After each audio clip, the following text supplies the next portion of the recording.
All right, shalom everyone, and peace of the Lord to all who love peace and no peace for the wicked. The Lord said. I hope you can hear me very well, and you guys are late as usual, so it's okay, I forgive thee. I am very patient with people from around the world who don't keep their timing correctly. But you know, we wait and we see maybe if we wait we get better number. But as you see, waiting is not doing best. And I noticed that the view in YouTube in general are down for everybody. And maybe it is because it is summertime and people are on vacation. Maybe it's because it's hot. Maybe people are asleep in the afternoon. I have no an idea why, but you know it's very low. However, this is not important. Let us go to do what we need to do. You know, Abdul, he posted a comment in the my previous video, and you know those Muslims. And actually, this guy he did that for the second time. He posed the same stupid things. You know, it doesn't matter how many times the Muslims you get busted. You know, and you smack them, copy paste. You know, Abdul. What you expect from Abdul? Every Abdul is a Abdul until he proved the opposite. So you know, they will post like now. You see, and now I'm going to refute him again. He will come tomorrow and he will post the same thing. It doesn't matter. You know, he's Abdul. I mean, don't even think about it. The reason they are called Abdul is a very good reason. It's not for mockery, you know. I'm not doing mockery.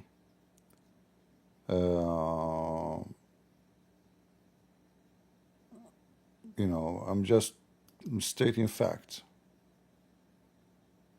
All right.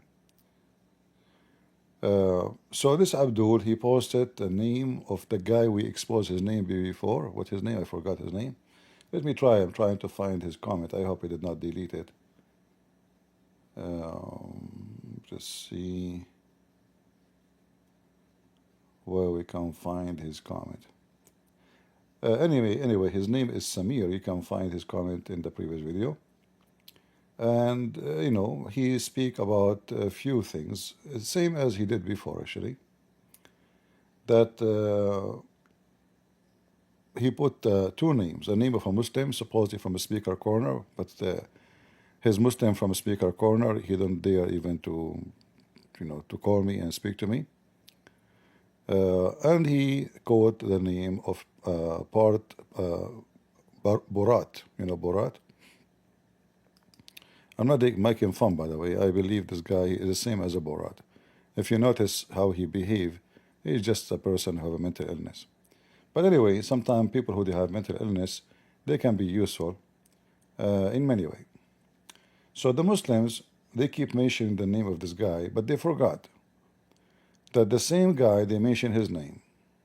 He screwed Islam. See, when somebody else says, I say, this person said, and trying to use him as a point of strength, of opinion, you know, that means I approve what he say. As simple as that. I found the comment actually. Let me share the screen with you.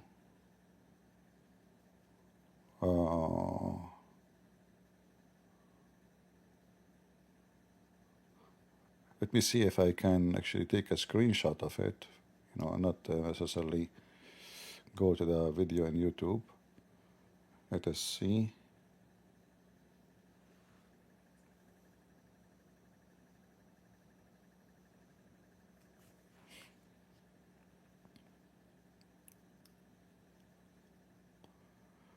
I will share the comment in two parts so they don't shrink and get smaller.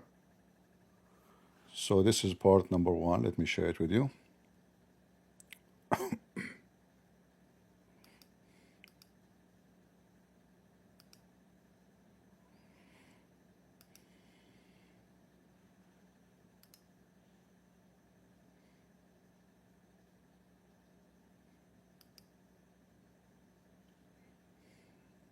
Let's see. All right, perfect. So the comment number one, Jesus and his disciple. Why didn't Christ mention Paul, Shaul, to his disciple before or after his crucifixion? Even though he knew the future, he did, however, mention the one who betrayed him, Judah, and the one who denied him, Peter. So if we use the Muslim logic,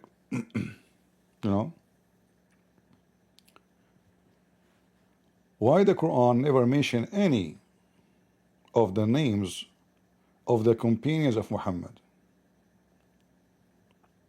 Based on your logic, if we don't mention their names, that means they are not part of Islam and they are not exist and they are false.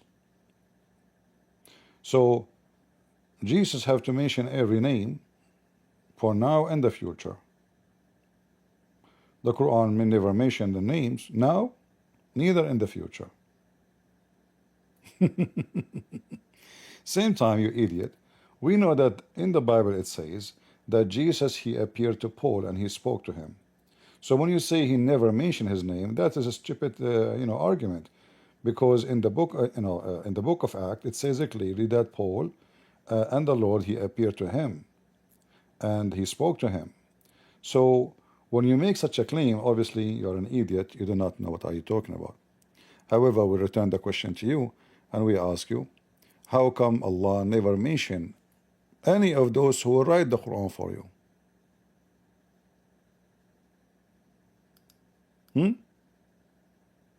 Muhammad, he said, if there is a prophet is going to be after me, that will be Umar. This is in the hadith, where Allah in the Quran told Muhammad that Umar will be a prophet, and why his name never mentioned there, or Uthman, or Ali. So it's a very silly, stupid argument. We go to the second part. The Bible author and the throne of God. I don't know what the Bible author and the throne of God, how they are connected, but anyway. Remember when a Muslim, he talk about Bible author, he's not talking about God, he's talking about people. Since the Bible does not always name its author, how did they know that Christ would sit at the right hand of God? Was the author a prophet to know the location of God's throne? Well, when we go and we check with Muslims what they are saying, when Muhammad, he say a hadith, where in the hadith it says that Allah, he said so? Nowhere, right? Nowhere. But you Muslim, you take it because there's a verse in the Quran saying whatever Muhammad he say, you take, whatever Muhammad order, you obey. So you don't question Muhammad where he got what he's saying from, even though it's all of it is just stupid things. Same time,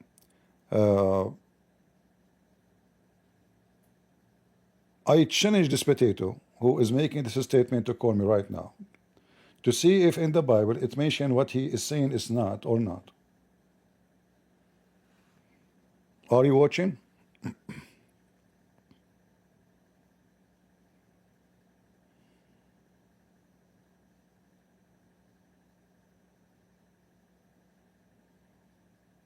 Abdul? Are you watching?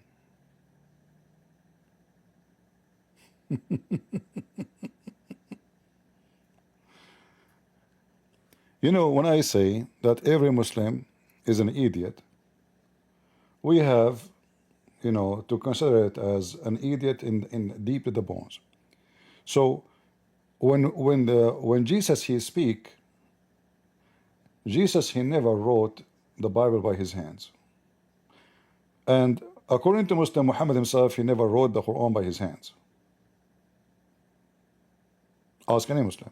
In fact, the Muslim, they say Muhammad is illiterate.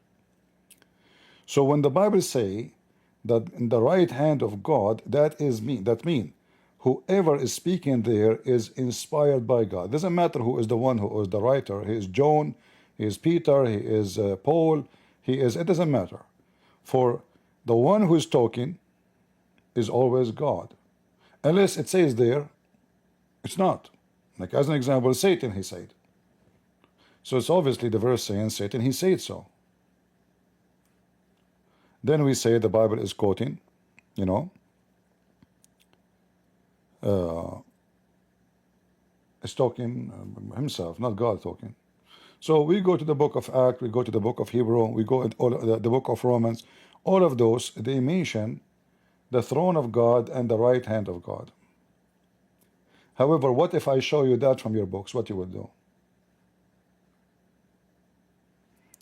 Do we have any Muslims?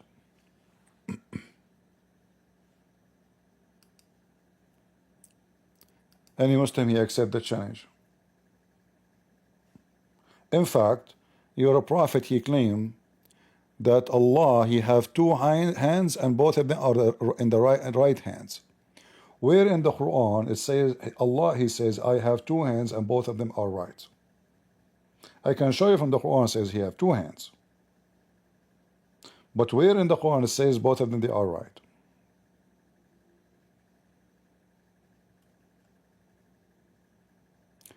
Do we have any Muslim? You see, we didn't ignore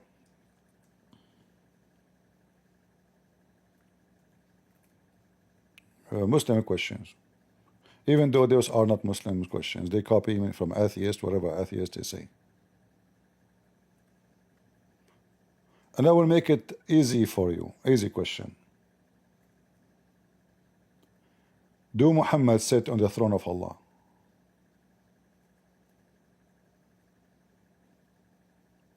Do we have any Muslim to answer?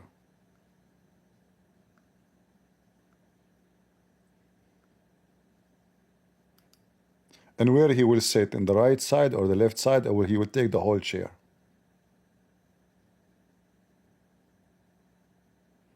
Any Muslim?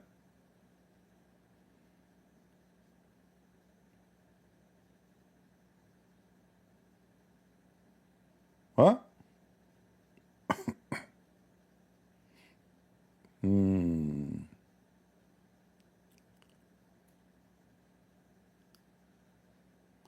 Let me show you that when a Muslim he asks a question, he simply destroyed his religion. According to Ibn Kathir, Muhammad he sat on the chair, and according to Mujahid, and according to the authentic books of Islam, Muhammad he sat on the chair of Allah. And remember here, Allah is not going to be in the chair anymore. So Muhammad will replace Allah in his chair. The same as Trump, he replaced Joe Biden in his chair. Let us see, let me get the reference.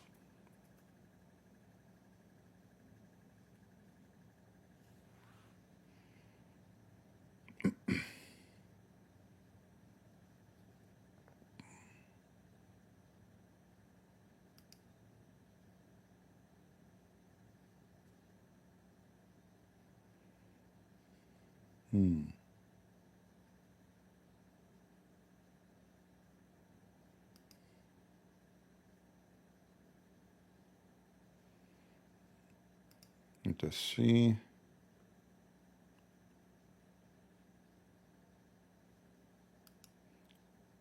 And those, reference, we will find them in a very authentic books. Let us see. I'm just looking for,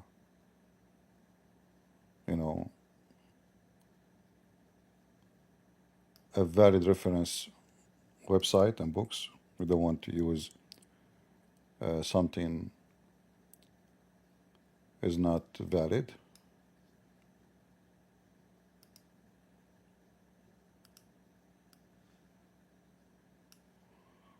All right, give me a minute.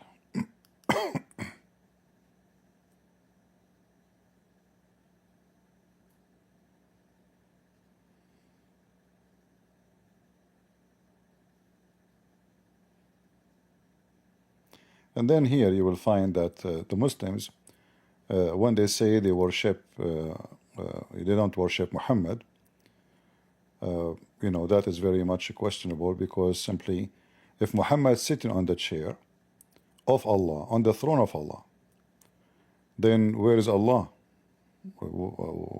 Is Allah sitting next to him?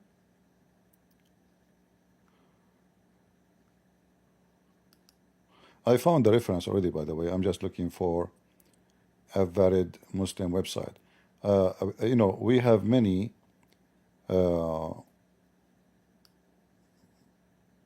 let us see this one here.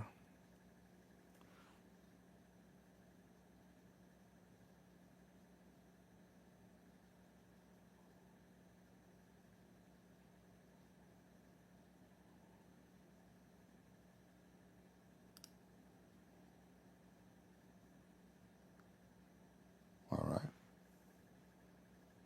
I think this is a good website to use for reference.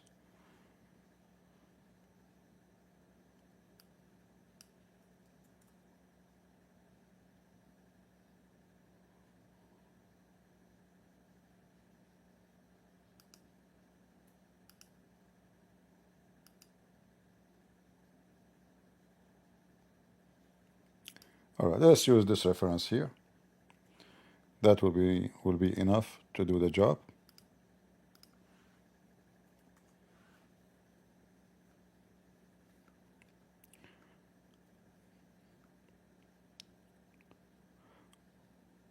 Let us take off the screen.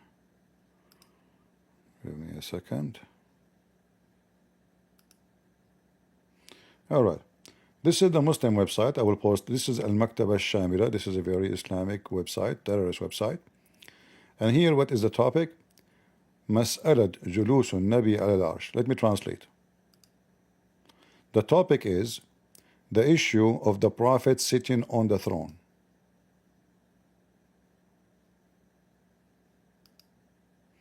Hold on, I need to change the audio system so you can hear the background sound.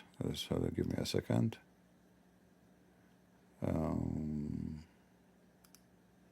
All right, now should work.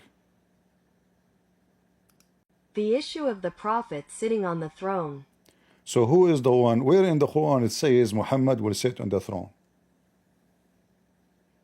See, I'm just using the Muslim logic. I did not even choose my questions. I'm not the one who chose the questions. It is them. They, you know, they are the one who chose the question. So Muhammad and his companion and Ibn Taymiyyah, and listen, and here it says that this is according to the Shaykh al-Islam Ibn Taymiyyah. It's mentioned with a very authentic, sahih a chain of narration. What is mentioned? That Muhammad, Allah will make him sit on his throne. Shaykh al-Islam, is there anything like this narrated from the Salaf with a sound chain of transmission? You know, this is not an accurate translation. It says it's just confirm. It's not a question. And then here they go and they start discussing this issue. And here they mention that most and many of the scholars of Islam, they mention this issue about Muhammad sitting on the chair of Allah. This issue was mentioned by many scholars. Those are scholars. Those are not potatoes in YouTube. All right, supposedly. Do you remember what this guy, the little short guy, what's his name? The guy who came to me and I made him shish kebab, who refused to play his video for him. He want to talk only about the father. Who remember? Orthodox fat Abdul, the Abdulism boy. You remember? I told him, let us play your video. He said, no. I want to prove to you the father. He's afraid to talk about Islam. You know, his butt became bigger. And in the video, if you remember, he said to me, the Holy Prophet. When I asked him where it says in the Quran he's the Holy Prophet, he mentioned this verse, that Allah will raise him to a high place. I told him read it. He refused to read it. You remember?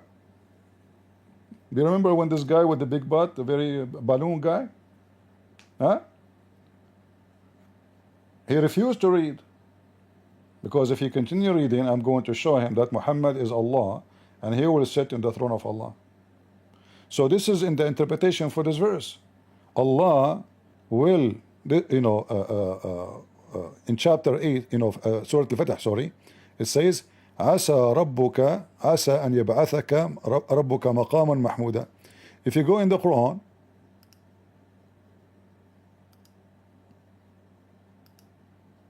and by the way, this guy, he did not know anything about his religion, he did not know anything about the Bible, he searched AI.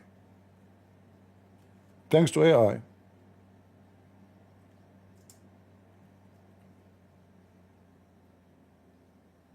Right?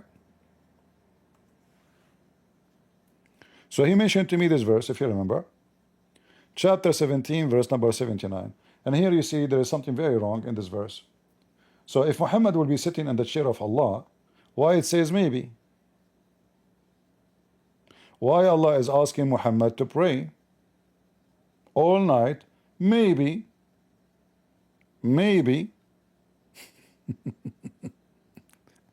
See how the maybe became confirmation? Secondly, why Muhammad need to pray all night to be in a high position? I thought he is already a prophet.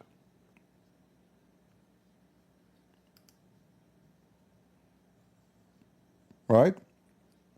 And by the way, you notice that since the Muslims, they used to mention the name for me, this guy, this is Orthodox boy, each time they call me, they mention his name. Since then, nobody mentions his name no more.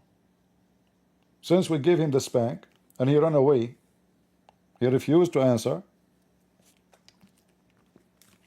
He refused even to play his video. Why? Because he knew I'm going to wipe the floor with him, especially when he explained why Allah cannot have kids. Tangible and intangible. He explained it by tangible and intangible. So is it tangible that Allah will make Muhammad sit on his throne? Or it's intangible? Huh?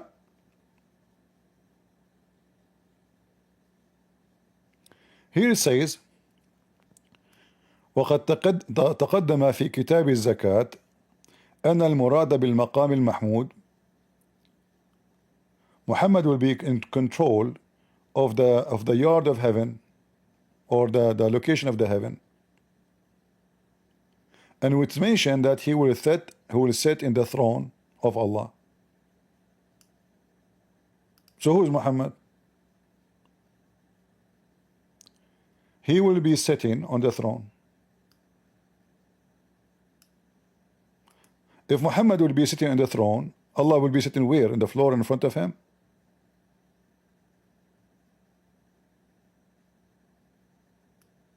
Huh? You tell me. You see, you Muslims is the one who opened this topic. Deal with it. Who is a Muslim dare to call me?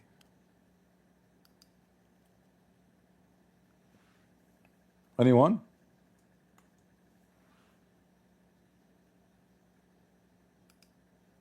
Potato. If we go to Ibn Kathir, we will see the same.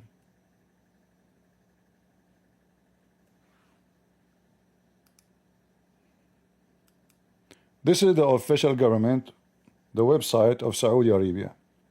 Very much terrorist government website.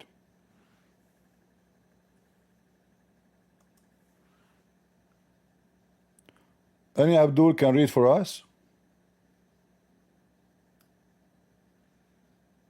Huh?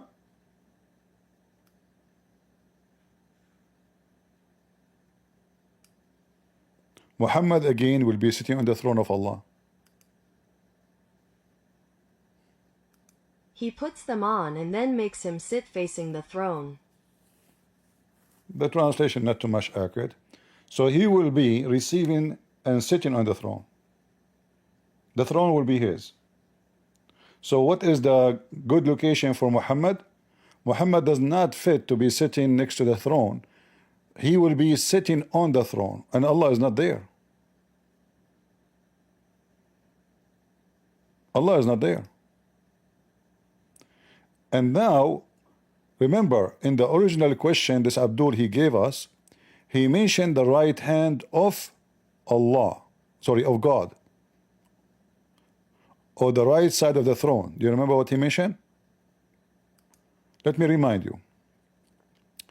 Number two, the Bible author and the throne of God.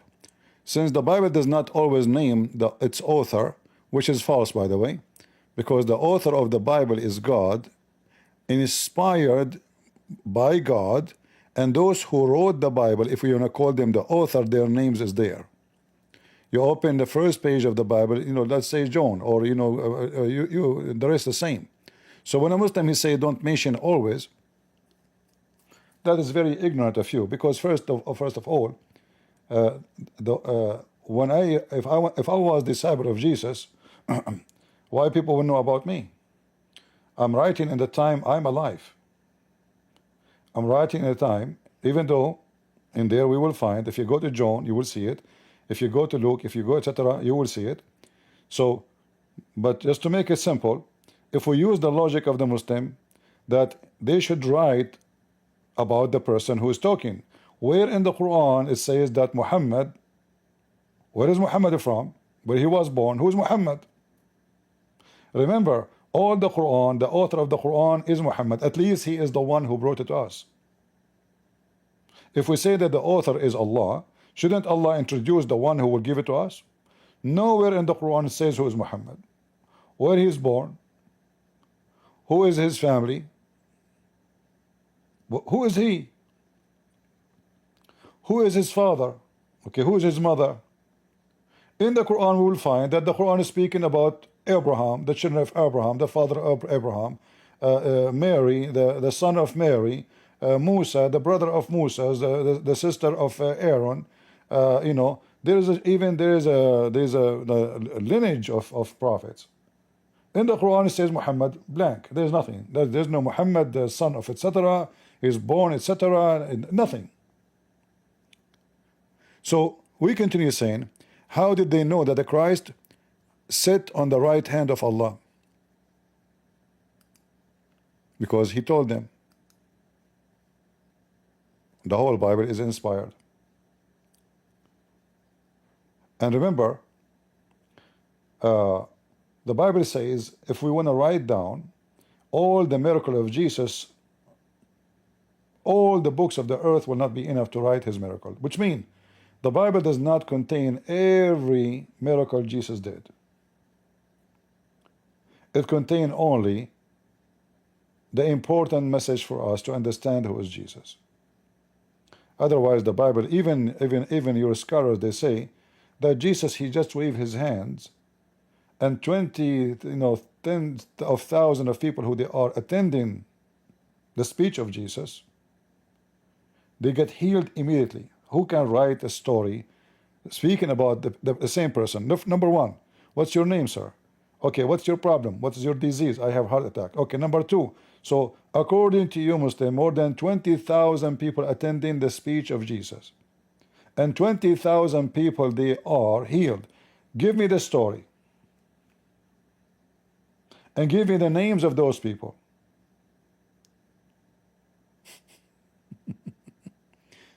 So when we go here in Ibn Kathir, look what it says. Where he is going to sit, he is going to sit in the right side of Allah.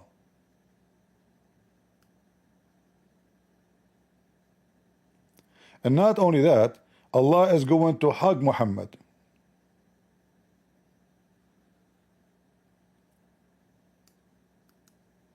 Actually, here he meant that everybody will be jealous from him, the first, the last. But let's translate.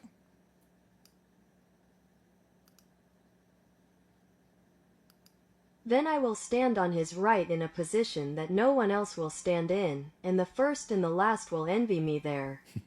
And a river will open from Al-Kawthar to the cistern.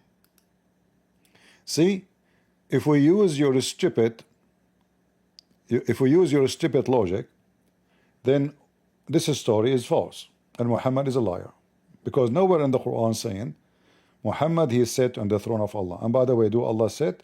The second you say to a Muslim, do Allah sit? They will crumble. They say Allahu Alam. How Allah sit? We don't know. Allah is in the throne. How Allah in the throne? Allahu Alam. Right? So do you see it in the front of you? It says he is going to be in the right hand of Allah on the throne.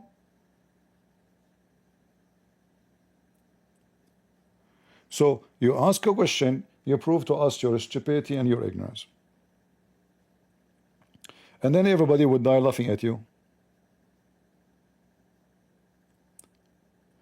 For us, we believe that the books which is in the Bible is the Bible. It's not Sahih Bukhari. So when we say in Hebrew 12, it mentioned that Jesus he will sit on the right side of Allah. This is Bible. This is God. This is not the information is made by the disciples. The same in the book of Hebrew, you know, the book of Romans, chapter 8. There is many verses in the Bible, you know, mention that, in even the book of Acts. So where Muhammad is copying, and he is copying who? Obviously he is copying Jesus. So look what Muhammad he did. Jesus is the praised one. Muhammad he changed his name, Qatham. He called himself Muhammad, the praised one.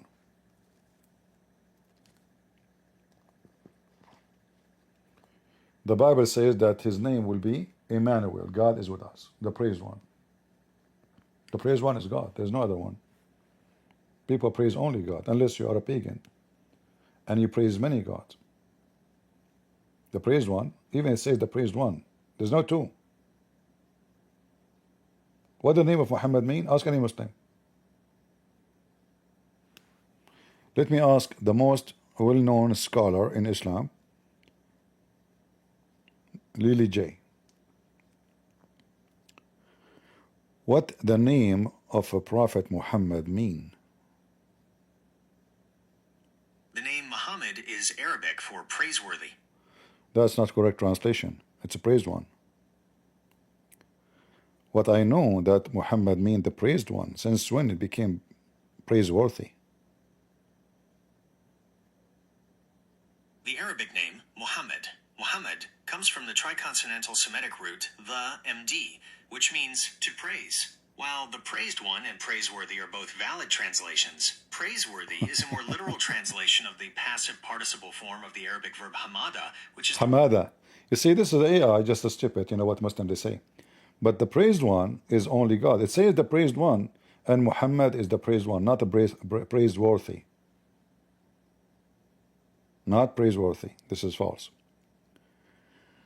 So here we see that Muhammad he will sit on the chair of Allah, and he will sit specifically in the right side. So Muhammad is copying who? Copying the Bible. Isn't it obvious? Guys, isn't it obvious? Muhammad, and this is Ibn Kathir, you know, we are not making things up. I don't know if you open Ibn Kathir in English and you will find the same, because Ibn Kathir in English is not the same as Ibn Kathir in Arabic. So I'm not using Ibn Kathir in English because I notice that, like, if you go actually right now and you check the same chapter, Ibn Kathir in English, I will not be surprised if 80% of the chapter interpretation is gone.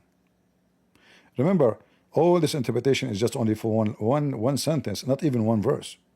Here, عسى أن يبعثك ربك مقاما محمودا. So all of this you see here,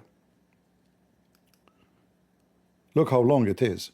It's just for that line almost. There's nothing more. You know? Yeah. Look.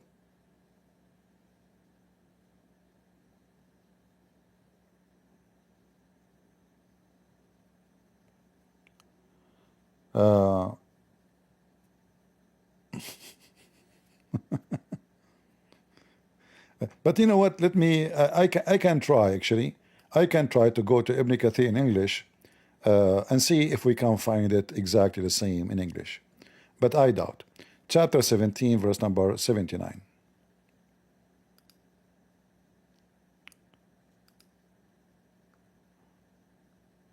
'17.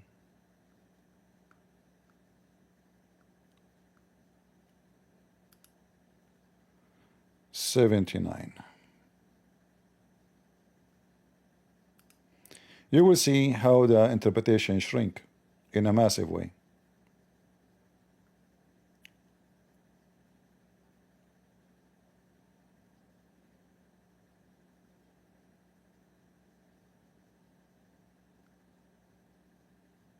Okay, let's see here.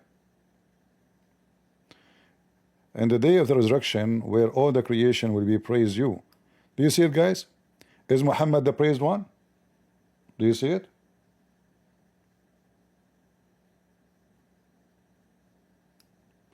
As will their creator. Read it carefully. This is Ibn Kathir in English.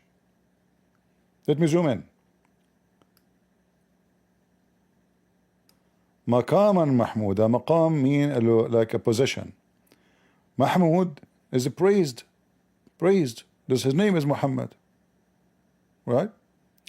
On the day of resurrection, where all the creation will praise you. Who? Muhammad. As will their creator, Allah. The same. Muhammad and Allah, both of them will be praised. Am I making things up? Muslims? This is Ibn Kathir in English. All the creation, even cats and rats, will be praising to Muhammad and Allah. And they will praise them in the same way. Read carefully. All the creation will praise you as well their creator, equally.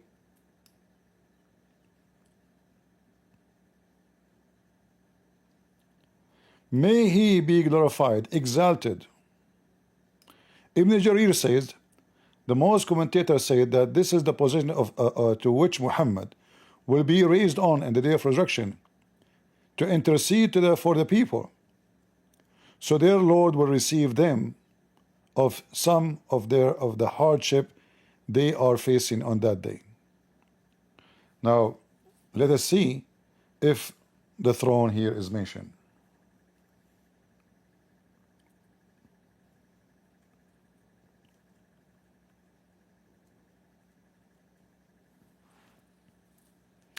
I will stand before the throne and will feel prostrating to my Lord. This is the first time. You see here, the word throne appeared only once in Ibn Kathir English translation. The rest is gone.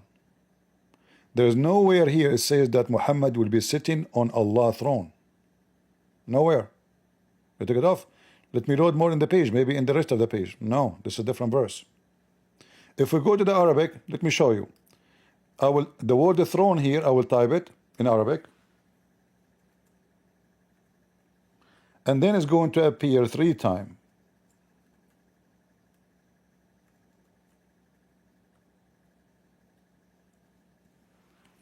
I don't know if you can see the result. So this is number 1. This is first time the word throne mentioned. Second time the word throne mentioned. Let me close this thing here. And this is third time the word throne mentioned. So they deleted all the reference about Muhammad sitting on the throne.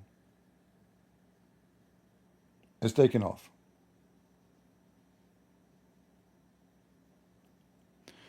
Muhammad, he claimed that he is the master of all mankind in the day of resurrection.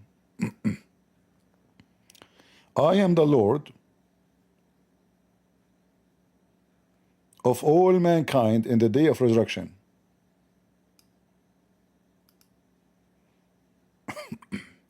I am the master of the children of Adam on the day of resurrection.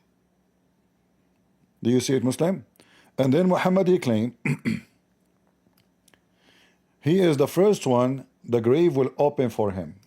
which means he is in the grave. He will be resurrected. The first one to be resurrected. The first person whose grave will split open. And he is the first one to intercede.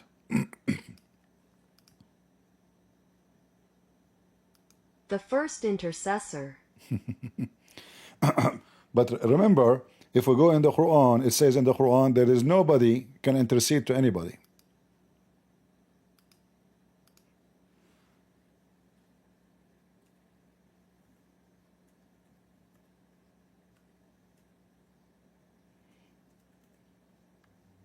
We need, I have my blind closed. I need light. In the day of resurrection, that day there's no intercession is allowed.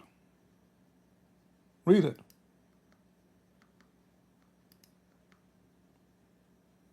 Is that the Quran? So if there is intercession in the day of resurrection, or there is no intercession, Abdul? Do we have intercession or we don't?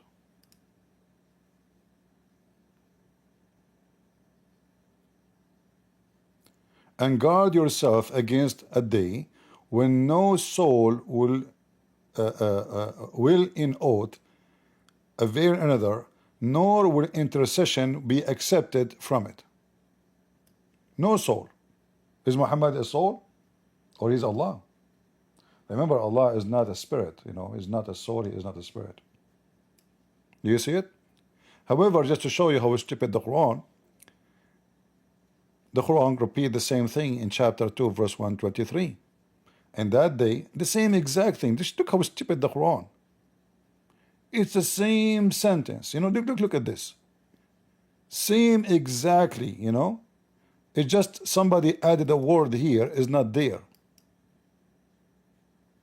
So here they added the word adlun. But it's exactly the same thing.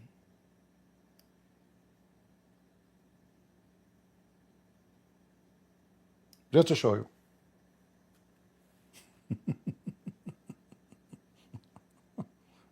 The same exact line. But anyway, look like Allah, He said that twice.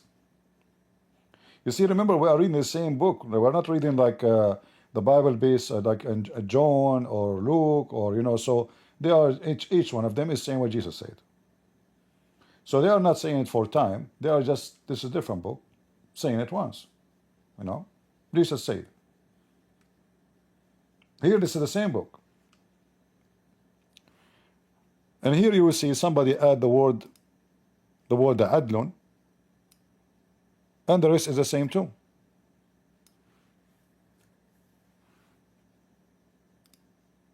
Here they switch the word, they added the word, it's not here. They says la yu'akhadhu minha adlun, etc. So they are adding words and it's not there. However,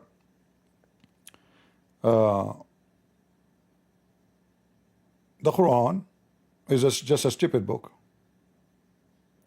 In chapter 34, verse number 23, it says nobody, his intercession is accepted to him except the one who Allah allow him. Okay, but you just said in the day of resurrection, no intercession for anyone. So which one?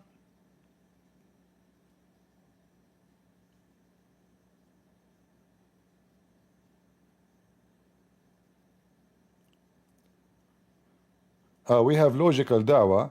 He is helping us. So he said, let me show you what he said.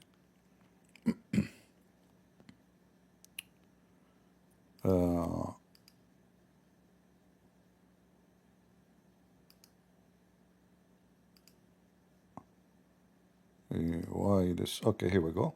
So he's saying Christian Prince intercession after the judgment day, the judgment is final. There ain't no allowed. My friend, the intercession should happen before the judgment, not after. I don't know who taught you Dawah. Have you ever heard somebody, he need intercession after we kill him? After we burn him? Intercession should happen before, not after. So I say to you, please God, forgive him, God. This is before the judgment, not after the judgment. So what you are saying is absolutely, shish kebab, right? You are as a Muslim trying your best, and I don't know why you are giving finger to Allah. Shame on you. But anyway, this is a Muslim habit. But listen, this reminds me when I came to the state long time ago. I was driving in the highway so slow because I was confused which exit I will take. I'm not sure which. There's no GPS at that time. And then everybody started putting a finger for me in the window. I said, those Americans are very nice. They are saying hello. They give me a horn, and the fingers are coming one after one from the window. I was saying, man, I became famous in this country. They know me. Everybody in the highway is saying hello. How nice. Thank you, American.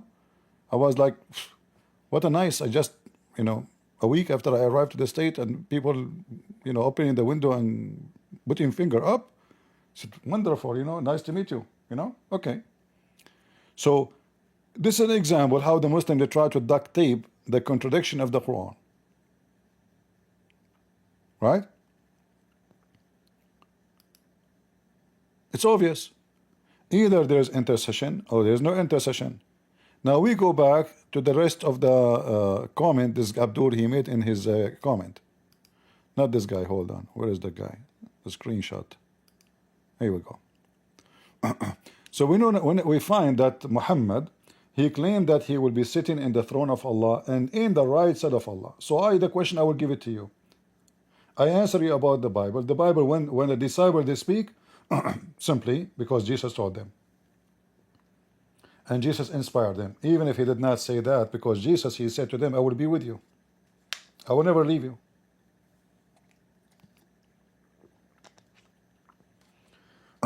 Jesus even did not write a book. He told them, go and teach. Teach what?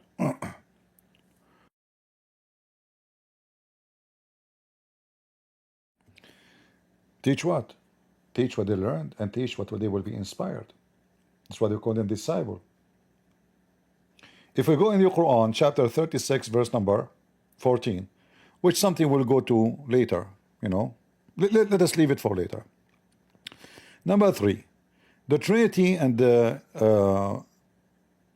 Christ divinity. If the author of the Bible speak of the single God and not the Trinity, does that mean that Christ is not God? First of all, the first time God he present himself in the Bible, he used the word Elohim. Elohim, which is a word literally mean gods, not God. However, yes, we believe that God is one, even if the language. But I'm just showing you how stupid you are when you speak about what God says. Secondly, if you open the first page in the Bible, you see God and his spirit. So God, there's God and there's a spirit of God. God and his spirit. You don't find that in the Quran. In fact, even if you find in the Quran such a thing, you will see the Muslim try to fix it. They say to you that when the Quran says Ruhana, our spirit, he don't mean our spirit. Allah, he says something he don't mean.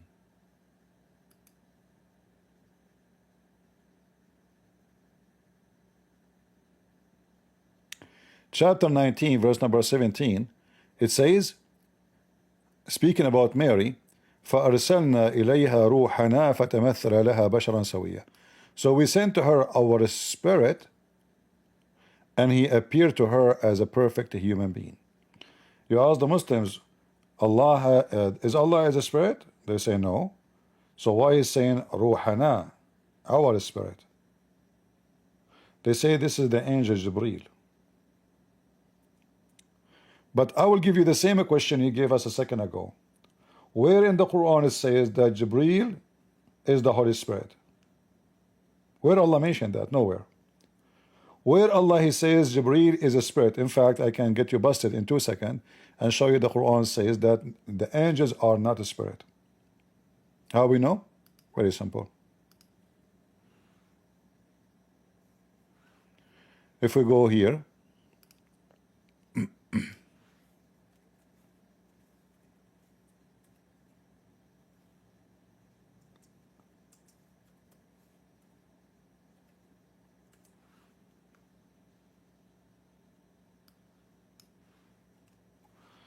you find it says والملائكة الملائكة والروح. Ruh is the same ruh. Ruh means spirit. In the day when the angels and the spirit stand in a row. So is the angels are the spirit? Obviously not.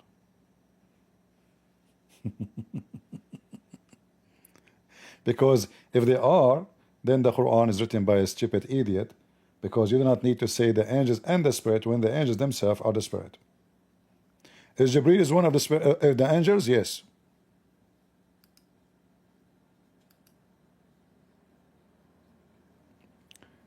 Do we have any Abdul?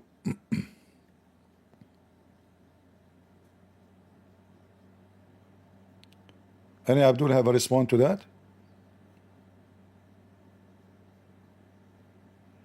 Well, the Abdul are searching AI. They are asking AI, all right?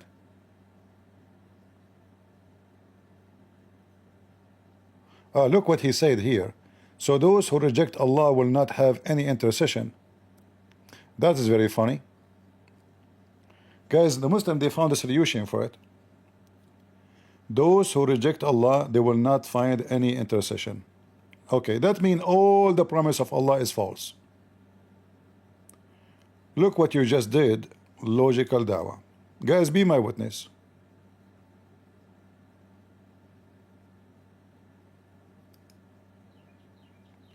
So those who reject Allah, they won't have any intercession.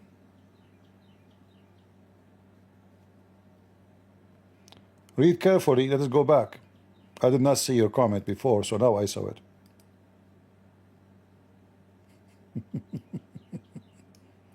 You did that yourself, not me.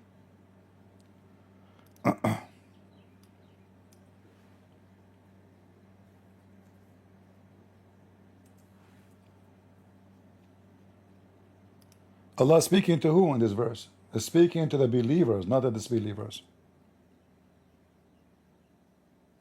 Allah speaking to the children of Israel. They are believers. You see how stupid you know, they are trying their best to find a way to get away from it.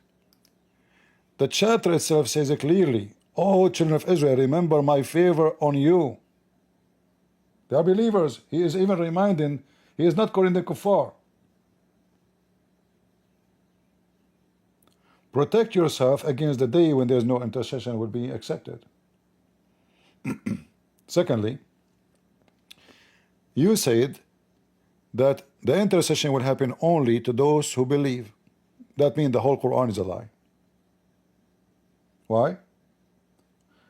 If you are a believer, why you need intercession anyway? Isn't it the Quran promised the believers heaven? So is the heaven is based on intercession, or it's a guaranteed if you believe in Allah? Guys, are you with me? Do you see how this poor Muslim trying to defend, he throw his prophet under the bus?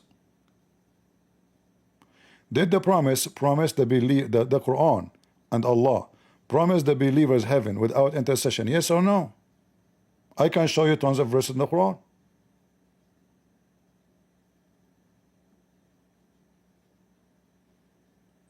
If they are believers, it's this what you said to me, guys. You said in the day of resurrection, the day of judgment, no, nobody. Intercession will happen only to believers. You said that. My friend, you said that, not me. Did you say that?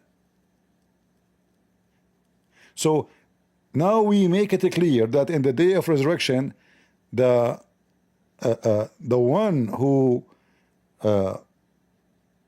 according to your statement, the one who don't believe, the one who reject, there's no intercession for them. What does that mean? That means the intercession only is those who believe. But look what you just said. You changed your mind after 2 minutes.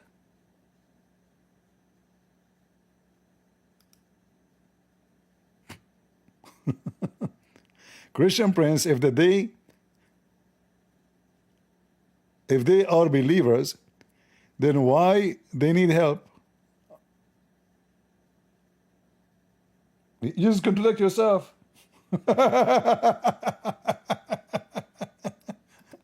So now, who is the one who receive intercession then? One verse, there's no intercession. You said this one is for those who reject the faith. You remember? Other verse says there is intercession. Okay, the intercession is not for the disbelievers. Wonderful.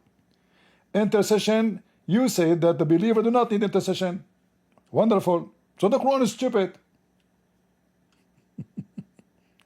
Are you sure you are not paid by Christian Prince? I don't know. I think the Muslim, they will say, this guy, maybe he is, he's paid by Christian Prince. Confess your sin.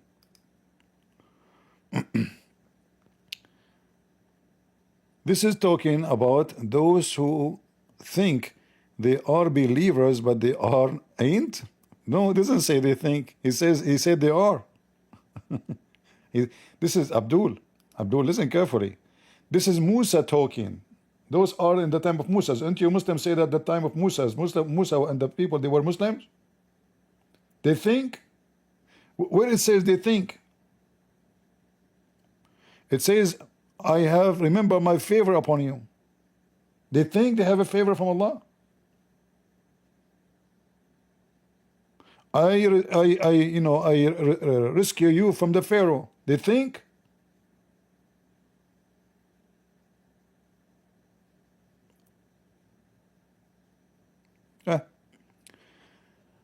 Duct tape is the most famous method for the Muslims. All of us, we knew that. And it doesn't matter really how much duct tape you try to use. Even if Walmart have no more duct tape, still Muhammad is leaking. Do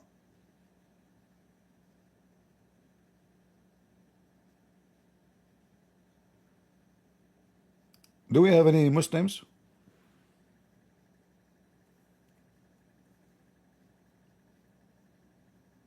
Anyone? We did not go yet to the Borat part. Anyway, to make it short,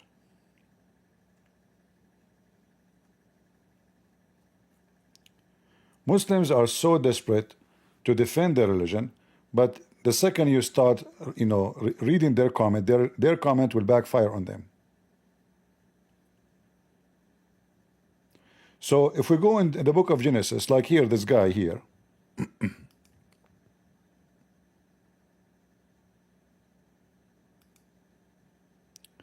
speaking about the Trinity and the divinity of Jesus, we will go for both.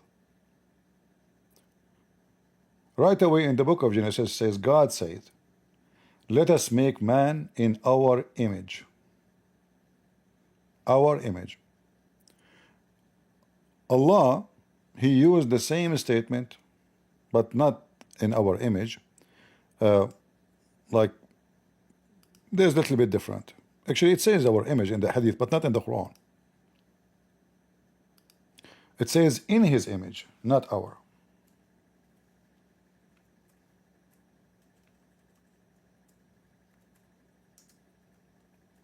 Which is obviously Muhammad copying the Bible.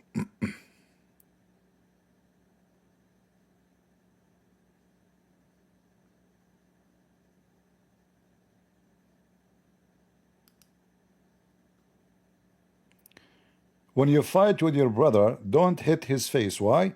For God created him in his own image. Do you see it? And this is very authentic. Bukhari and Muslim. This hadith, you can be located.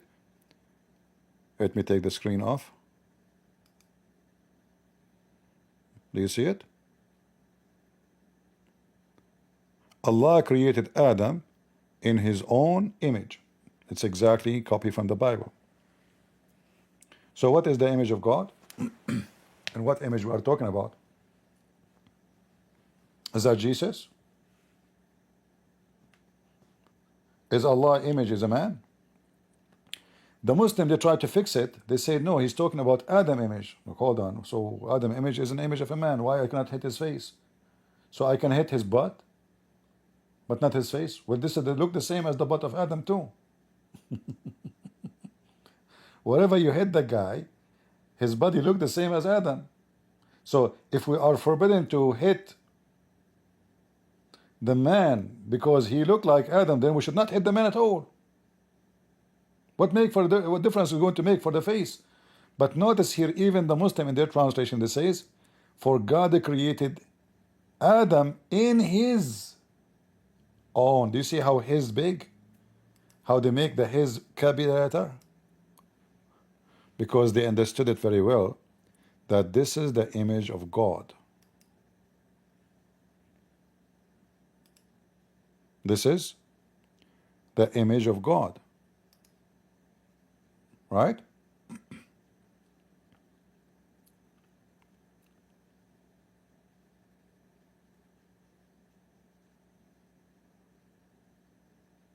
And regarding the, the mention of the Trinity and mention of the divinity of Jesus, if we go to, to John chapter 8 as an example, not limited, not only John 1, not only John 14, not only 2 Corinthians or even Matthew 28, we can find tons of verses in the Bible, but the Muslim, they claim they cannot find it. Where? Like Zakir Naik will say, Brother Sister, I told you to find me one verse in the Bible where Jesus said, I'm God, worship me. Okay, hold on. Are you sure?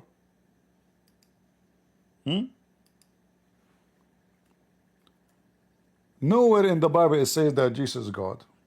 And nowhere in the Bible Jesus says, I'm God.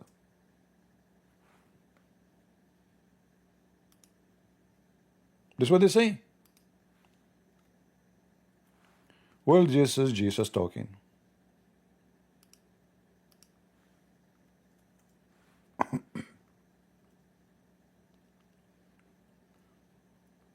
And this is the Aramaic Bible translation from the Aramaic into plain English. So this is coming all is very accurate from the Aramaic language. But Yeshua, in Arabic we say Yeshua. In the Aramaic they say Yeshua. Like, depend on the location. The same Aramaic have many, let us say, accent. So sometimes the letter S can be sheen, like the word Shams. Shams is used now in Arabic. This is Aramaic. This is not, Arabic does not even exist. Arabic as a language is not exist. So if you go and you speak to some who they are in Egypt, they say Sams, not Shams. Sams. It's the same word. Sams and Shams is the word sun. The sun, the star. And when the sun rises, the sunset. Shams, Sams. In Arabic today is using the word Shams, which is Arabic is nothing but a collection of languages mixed together, and then we have a cocktail. So here Jesus is talking, all right?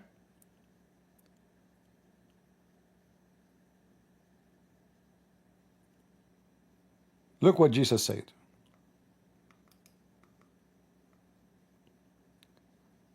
And Yeshua spoke again to them, and he said, I am the living God. You see, every time the word I am in the Bible, in the translation, most of the translation, they are not really getting the translation accuracy.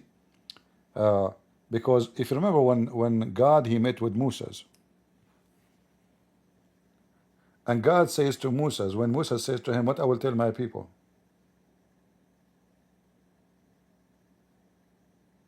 What I will tell him your name? He said, tell them, I am who I am. Right? So each time Jesus says, I am. When the priest, he came to Jesus, the priest in the court, he said to him, do you claim to be the Son of the Most High? The Son of whom? God. He said, you said so. Thank you very much. Yes.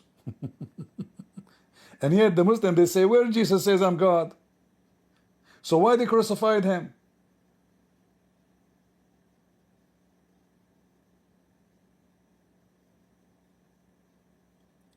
So when in the book of Exodus, chapter 3, God speak about himself, who is he. It's the same exactly here, Jesus saying, I am the living God. And this is coming in a plain English. But Muslims are deaf and blind. I mean blind, sorry. I hope I did not hear the feeling of the blonde women or blonde people. So I am the living God, the light of the world. Jesus did not announce himself to be God yet. Who is the light of the world? God. In fact, Muhammad, he copied that and he put it in his book.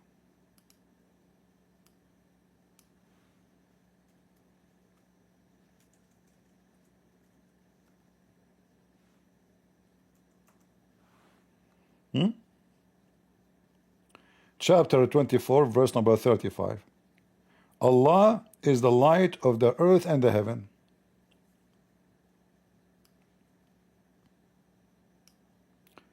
Trying to copy Jesus. Who came before who?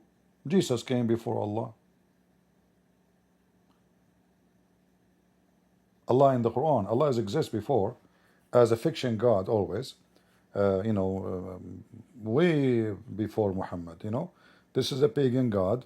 The Sabi, and they believe in him, they worship him. Is the moon God, is very famous. Those who live in Europe area, those who live in a cold area, they worship the sun God. And those who live in a hot area in the desert, they favor the moon God, because the moon God is nice. He don't kill their animals. This is the time when they sit, they enjoy their night from the heat. When you live in the desert, you live like a rat. You hide during daytime, you go out in the nighttime. Like the snakes in the desert, like the scorpion. Not because you're a snake, but because it's so hot. All the creatures, they get out at night. The scorching sun in the daytime will kill you. The UV index will be maximum. You can fry an egg without oil, just to throw it in the rock. So Jesus said, I am the living God, the light of the world. Did Jesus now announce that he's God? Who is the light of the world? According to your Quran, it's only Allah. However, Muhammad tried to copy Jesus. So look what he said about himself. He claimed that Allah is the one who said that.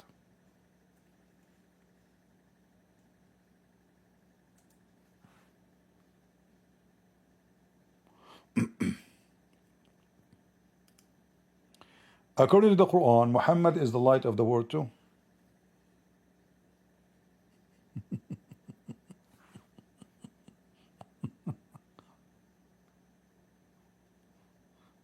Huh? So now we have two lights in the world. We have the light of Muhammad. He is a lamp. He's a lamp. Allah is the lamp for the whole world. Muhammad is a lamp for the whole world. Isn't it you Muslim, you claim that Muhammad was sent to all mankind? Well, this is the whole world.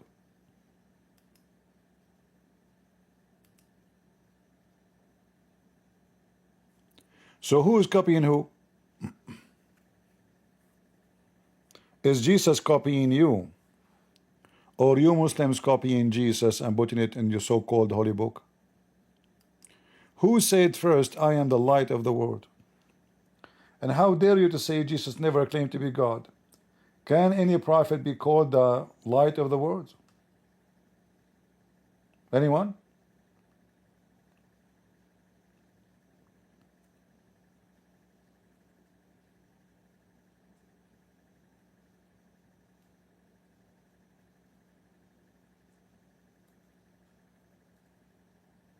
Any Abdul?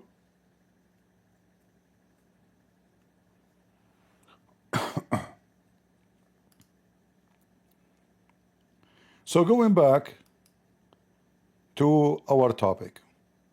In fact, I will try to make it shorter, because if we want to go slow with this comment with this Abdul, will take us way longer. All right. So as you see here, Jesus, he make it clear that he is divine. He says it clearly that I am, in fact, he says, I am the living God. I am the living God, the light of the world. And Jesus, he mentioned that again and again. I am the living God. Verse number 18. And Jesus make it clear that he is the only Son of God.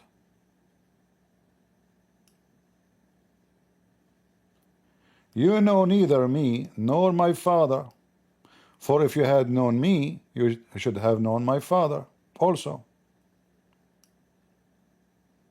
Jesus again repeating clearly that he is the Son of God. The Son of God is God. He's the light of the world. I am the living God, he said. And then we continue, and Jesus again in the same chapter saying, I am the living God. Again and again. The Judean, after he said, I am the living God, you shall die for your sin, you shall die in your sin. The Judean were saying to him, who are you? They are upset, they are getting angry, shouting, who are you?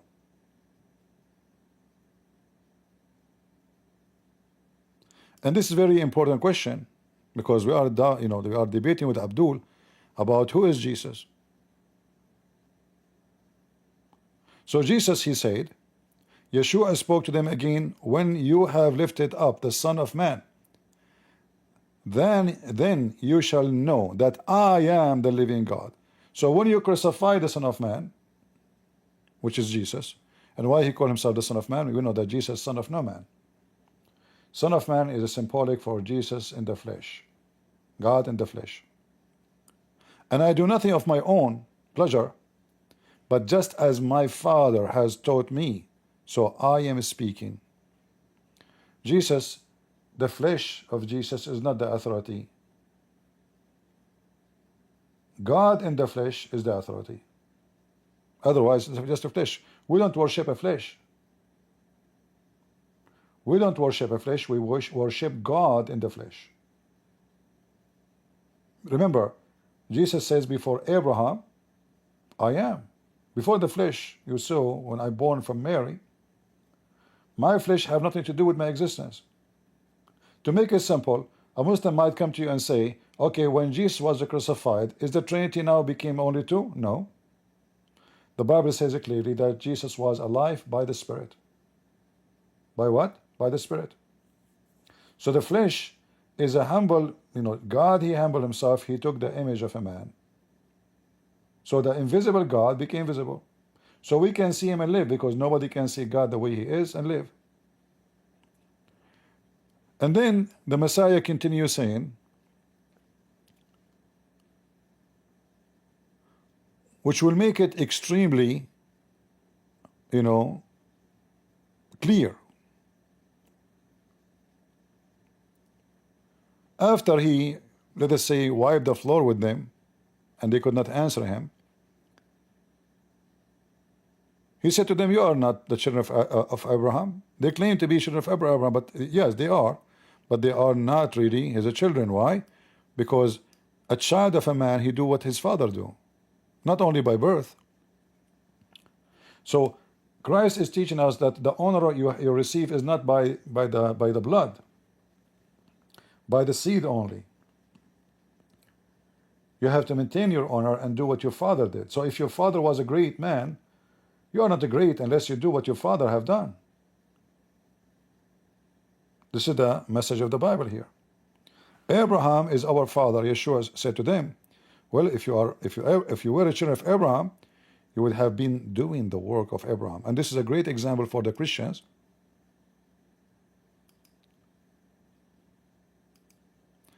Not to be proud about their family, not to be proud about their lineage, because what God cares for is your fruits. So if you claim that your God is great, so what does this have to do with you? Are you great like your father? Your father is a great, he will be in heaven. You are not, you will not. So Abraham is our father. Yeshua said to them, if you were the children of Abraham, you would have been doing the work of Abraham. But behold, you are seeking to kill me. Here the Muslims, they will say, look, Jesus says, I am a man. Read carefully. Oh, he said, I'm a man. Well, he said, I'm son of man too. But a second ago, he said to you, I'm God. I'm the living God. I'm the light of the world. So yes, he's a man. That is God. Like, you know, when the Muslim they say that Jibreel, the spirit of Allah, they claim that this is Jibreel. When Jibreel he came to Mary in the person of a man, is he a man or he is an angel now? They will say he's an angel still. You see the hypocrisy? Do you see the hypocrisy? So if Jesus is God and he become a man, that is not acceptable. But an angel who is way less than Jesus, he can be a man, instead he's an angel.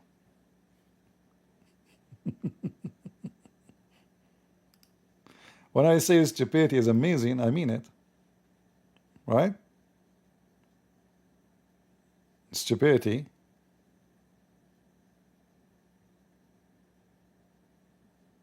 is amazing. Is Jibreel now a man or he is an angel? It says here he's a perfect man, which means nothing is missing. You have a private part too. Perfect man, nothing is missing.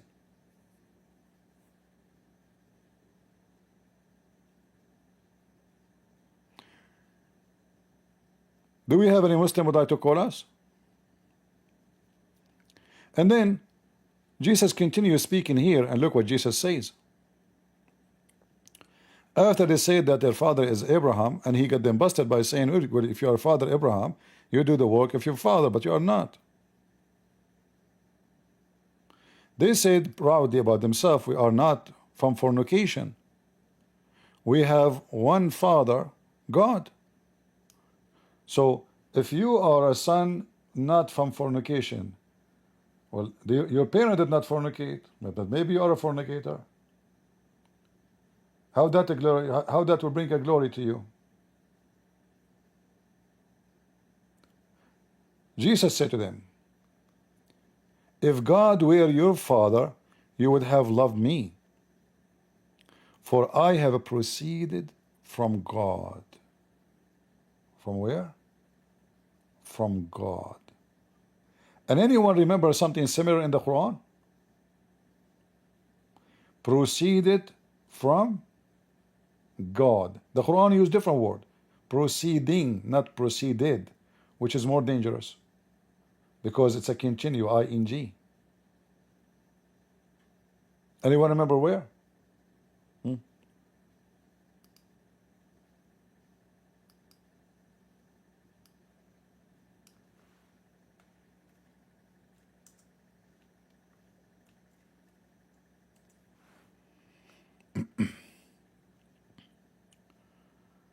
Uh,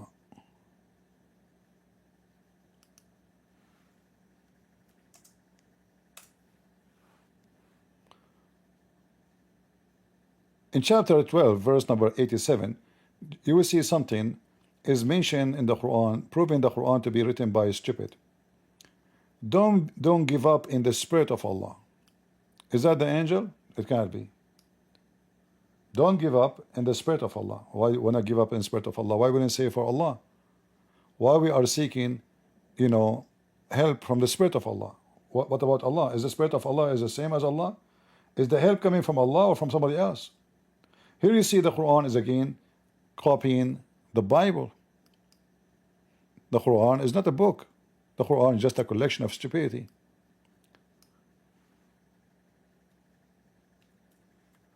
Then we find in the Quran it says the same sentence in chapter 4 verse 171. كلمته وروح منه.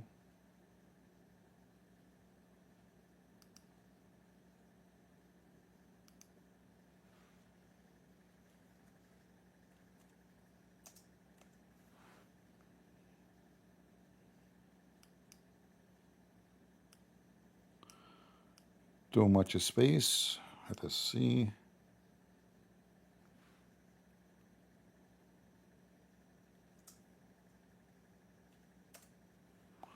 Oh boy. Not this one. Hold on. We posted by mistake.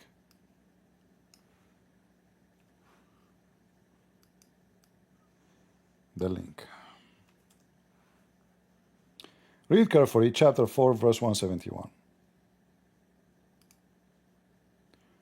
And you can open. All of those are Muslim translation. By the way, all of them, they are donkey with no exception. Every Muslim translation is a donkey translation. Don't take it seriously. All people of the book, comment no excuse in your religion, nor say Allah ought but the truth. Christ Jesus, remember, who's talking in the Quran? Christ Jesus, the son of Mary. You have two names. He is Yeshua and he is a Christ. And nobody can explain to us why. Muslim can't explain to you why. Christ Jesus, why is it two names? What does that mean? And he is the son of Mary, is the son of no man. Nobody can explain to us why in Islam. Jesus have no father in Islam does not make sense. Why? Because this is contradiction to the Quran, because the Quran says وَجَعَلْنَاهُ نَسَبًا وَصَيْرًا.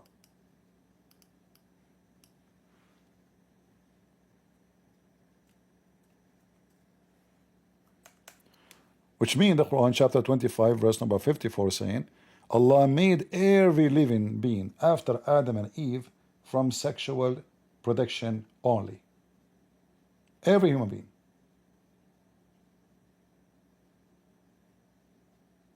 This is why here he mentioned water. The water here is the semen. This is not water to drink. If you don't believe me, you can open the interpretation of all the Muslim scholars. By the way, when I say Muslim scholars, I mean donkeys too, because they are very laughable. They are very wrong about history, very wrong about language, very wrong about everything, but they call them scholars, so we go with it. So, he who created man from water, and he appointed him kindred by blood and kindred by marriage. So all a human being is coming from the seed of the seed of the seed. But Jesus is not. But this is the Quran. Every human being after Adam is a children of seed. Allah created only two human, according to Muslim, which is a copy story from the Bible. Then Muhammad make another purpose saying that Jesus Christ is the son of Mary. Is not the son of a man. He have no father. Okay, who is the father of Jesus then? Who is the one who made my mother have a child is my father. I mean, very simple logic, right? If a woman, she deliver a child, how the woman deliver a child? Somebody slept with this woman. As simple as that. Whoever that body is the father of the child. So who is the father of Jesus? The son of Mary? The Muslim, they have no answer. They say have no father, but this is impossible because the Quran says in chapter 25 verse 54, every human being is coming from seed, from blood and sex. And by the way, if you read the interpretation for this verse here, you will see that the Muslims are allowed to have sex with their own daughters if they are not daughters from marriage. And we mentioned that in many videos before. Chapter 25 verse number 54, Tafsir al-Qurtubi. So if a Muslim have a girlfriend and he have sex with her and she give birth, the Muslim man, he can F the mother, excuse my language, and he can F the daughter, his daughter. Not a stepdaughter, his daughter. Remember, he's not even married to this woman. She is a girlfriend. So because she is a daughter from illegal sexual intercourse, the father can F the mother and the daughter. This is the teaching of Islam. We can open right now Tafsir al-Qurtubi and we can read it. Going back, so Jesus is son of Mary. Between two brackets, the Muslim put no more. Supposedly now they are trying to limit Jesus, but look what they have done. Remember, he's no more than, okay? Between two brackets, which means it's not in the Quran. He's a messenger, okay? What the word messenger mean? He is someone sent by someone. Wonderful. Isn't it Jesus says, my father sent me? Yeah, he said that. Okay, we have no problem with this word. Of Allah, we don't believe in Allah. But let's say Jesus said, I am sent by my Father. But he's sent as what? Jesus make it clear. He is sent as the Son of the Father, not just a messenger. Right? The one who sent me. How we know that he is not just a messenger? Because he can do the work of the Father too. He said, my Father work and I work too. In the same chapter we were reading, chapter 8. My Father work, I work too. Chapter 17, John 17. As my Father work, I work too. What is the work of Jesus in the Quran? He resurrect people from death. Okay, what else? He created from the mud the bird. I mean, what is left? He's a creator now, and he's a resurrector. He's a healer. He can heal millions of people by just saying it in the word. Are you serious? Yes. According to the Quran, chapter is called Al-Ma'idah. All of it is about Jesus. The name of it is about Jesus commanding the sky to send down 7 whales to feed his disciple. Look like Peter, he used to eat a lot. 7 whales, 7 sandwiches. Do you know how many kilo of meat every whale Muslims? 7 whales. Are you serious? So the story in the Bible about a few fish, suddenly became 7 whales in the Quran. Stupid religion. Counterfeit in China. So he is nothing, but he's a messenger only. Okay, continue. And he is his words. He is his word. So what Jesus is the word of God. Somebody is copying John chapter 1, verse number 1. And that word is just a word. Is it a command? No. He bestowed on Mary. So the word received by Mary, how she received it? As a child. Chapter 1, verse number 1, John. Chapter 1, verse number 14. And the word became a flesh.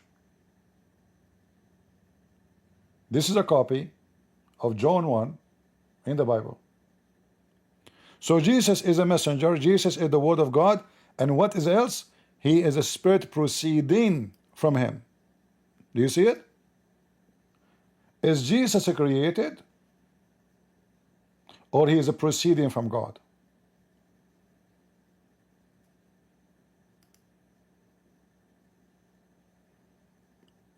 Any Muslim? Is Jesus the creation of God, or he is a proceeding from God? What proceeding mean?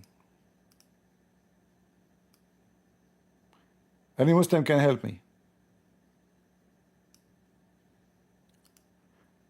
Your Quran saying that Jesus is a spirit proceeding from God. Is Muhammad a spirit proceeding from God? No. Is Adam a spirit proceeding from God? No. Otherwise, show me, no problem. Show me where it says Muhammad or Adam or anybody is a spirit proceeding from God.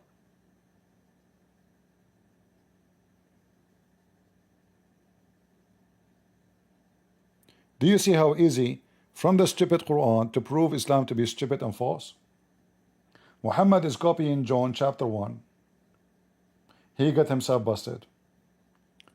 The same verses saying, trying to say that Jesus is not God, the same verses confirm to us that Jesus is God. The same verse saying, don't say Trinity. But look, we have a Trinity here, but a different Trinity from the Christians. Look what happened. Can you be 3 and 1 at the same time? The Quran says yes. Read it. He is a messenger, which means a man. He's a man. He's the word. This is number 2. He's a spirit. This is number 3.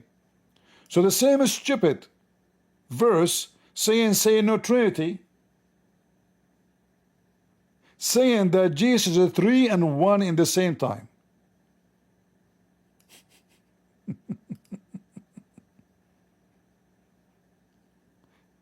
Do you see why I laugh at Muhammad? When the Muslim they say Muhammad our prophet is illiterate, I have to agree. Idiot. The idiot of the village. He tried to fix it, he make it a blind. Like you go to an Arabian barber shop, he claimed to be the doctor, he's a dentist, he know everything. He give you medicine, eyeliner, and this eyeliner mixed with something very wrong, bad, you put it in your eyes, and then you go blind. He tried to fix it, he make it blind. So don't say Trinity, but then here we notice there is a form of Trinity here. We have one person, his name is Jesus the Christ. He's a messenger, he's a man. He's the Word of God. This is two. How I am a man and I am a word at the same time. If there is any human being, he is the Word of God. Let me show you. The Muslim, they will give you an answer for that. The Muslim, they will say to you, the Quran says, كمثل Adam, the similarity for Adam. Oh.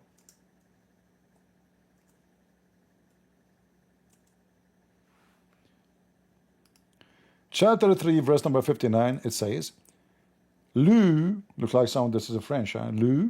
Lu, the likeness of Jesus with Allah. By the way, nowhere in the Quran mention the word Jesus, just take a note.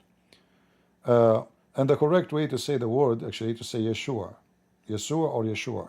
Not even Jesus in English. So, Lu, the likeness of Jesus with Allah as the likeness of Adam. He created him of dust. But is Jesus created from dust? I mean, this is stupidity. A second ago, Jesus is the Word of God came from heaven. Is the Word of God is dust?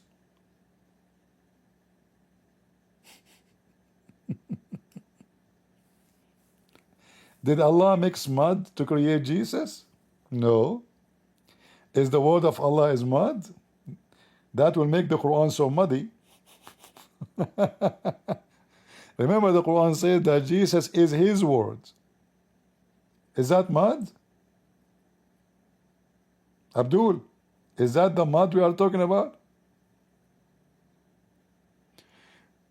And here, there's a big, huge poo-poo.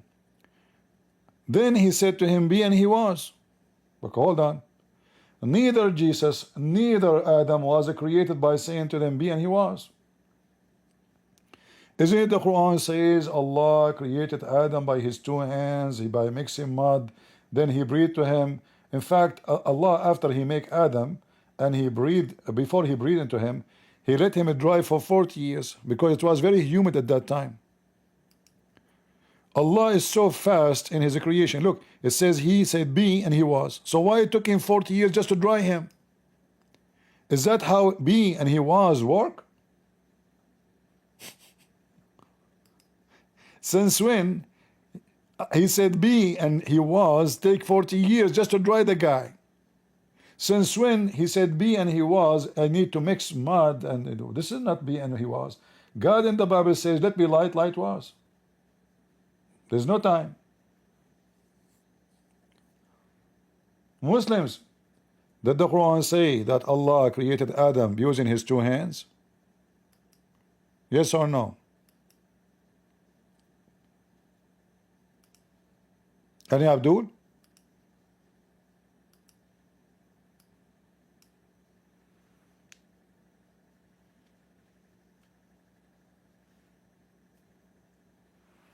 The Quran even mentioned that Allah he used two hands. Not only he used his hand, two hands. He's the same as us. He have two hands only. He don't have 5 or 6 or 7. So Allah he said to Iblis, this is, hey Muslims, why the word Iblis appear in the Quran? What is the origin of the word Iblis? The Quran is a pure Arabic, right?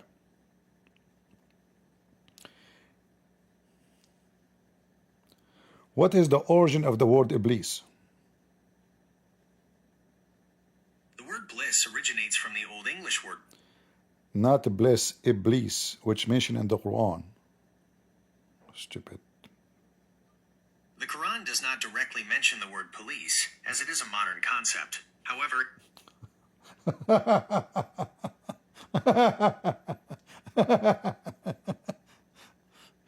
listen, I did not say police, I said Iblis. your correction is noted. You said you believe, not police. Oh boy. Okay, well, let me type it for this stupid AI.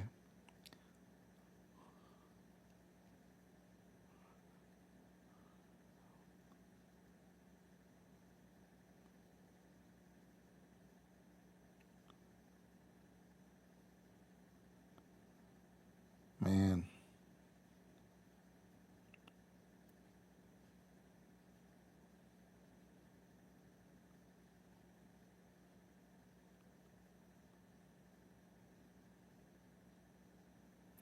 Let us see.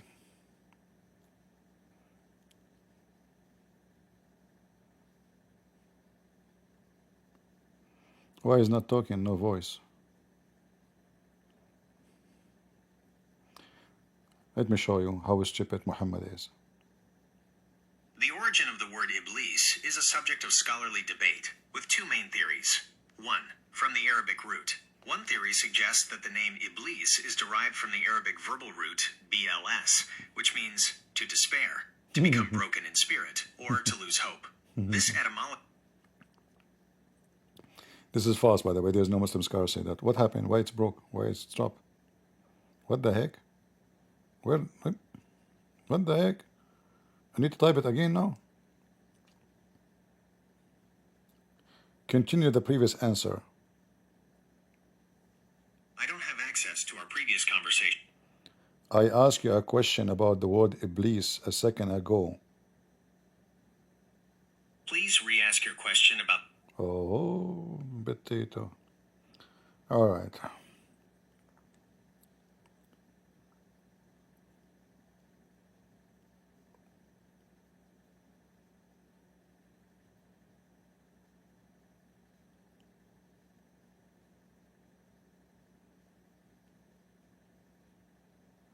All right, repeat the question again.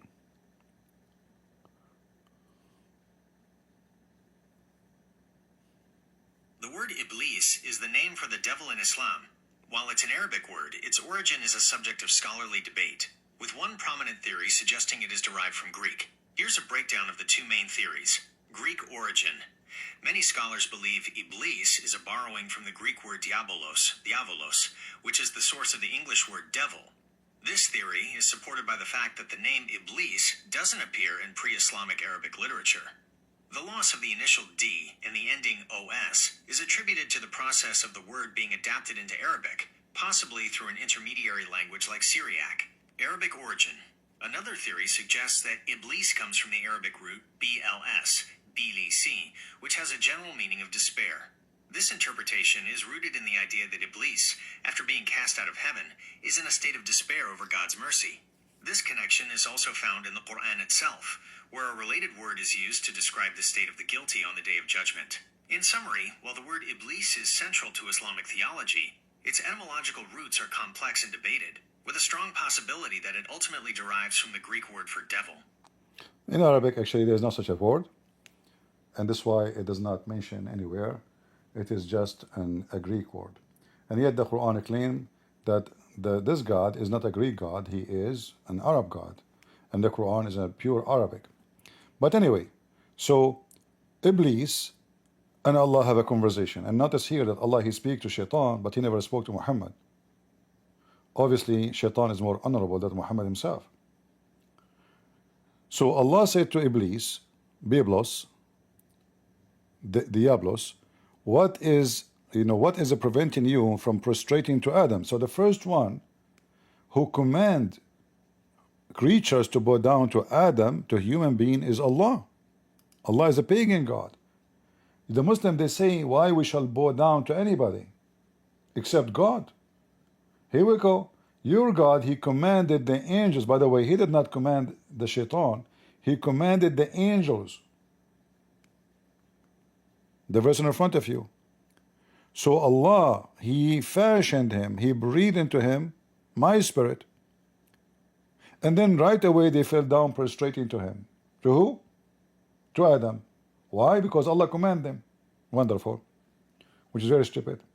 But how Allah created Adam? Did he create him by saying be? Or he used his two hands and he breathed into it and took him 40 years to dry it?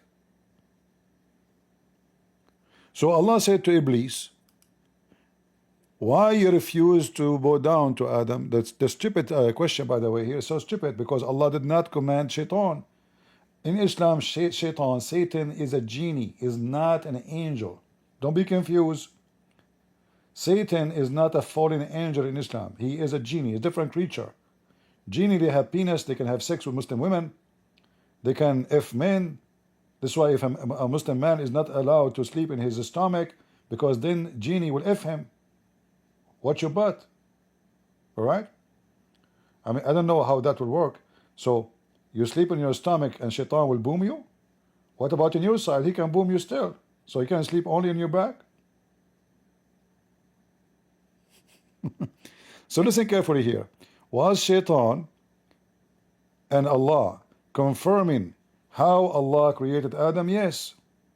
Allah said to him, why you are not bowing down, and I created him with my both hands. Do you see, guys, the word both hands? Do you see it? Are we making things up? So we go to chapter 3, speaking about Jesus and Adam. How is stupid the Quran to say Allah said be to Jesus and be to Adam, and they were, if Allah using his hands? This is not how be work. So I mix mud, I bring water, I bring dirt, I mix them together, and then I mix them very well, and then I start fashioning Adam, and then after I fashion him, I dried him for 40 years, and then I check him back every few years to see if he's dry, he's still not dry. I come back after a few years, still not dry. I come back because the sun at that time was not, there's no global warming, and that explained the story. So there was global warming, there's no heat, it was cold, it's an ice age maybe. So Allah could not dry Adam. It took him a lot of time. There's a microwave, there's no stove, there's no volcano. So Allah did not know what to do, so I have to wait. It take a lot of time, 40 years. Allah came back after 40 years, he found that Adam is dry, so now he decided to breathe into him. How that work with I said be and he was?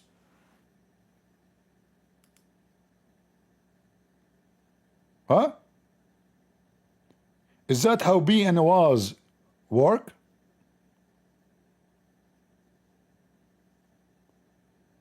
Guys, do you see that building in New York, the highest building? I said to it be and it was. Yeah. It's true, I bought concrete and steel, and I hire employees, and Trump, he called me, he said, I will build it for you. I said, Trump, leave me alone. Leave me alone, I know you, you know? You will take the cement, and you will put it in your golf club. No, no, no, no, no. So anyway, the contractors, the workers, the employees, the engineer, but however, I created that building by saying be, and he was. It was. It's true, it took a couple of years, 40 years to build the building. I mean, they can build a skyscraper in 2 years, in 1 year. Allah took him 40 years just to make Adam, just to dry him.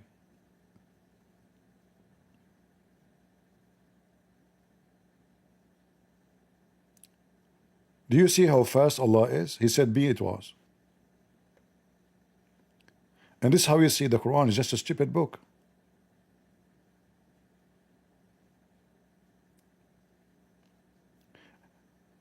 I'm going to jump to talk about Borat.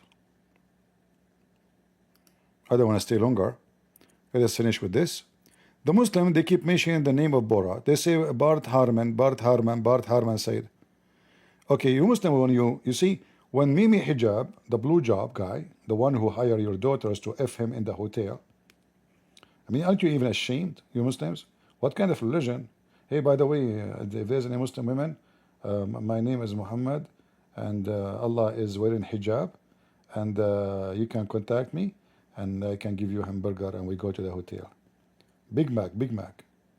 You know the song, it says Big Mac, Big Mac, what you gonna do? What you gonna do when I come to you? You know, Big Mac, Big Mac. I will give you Big Mac. Huh? And then, you know, be careful, okay?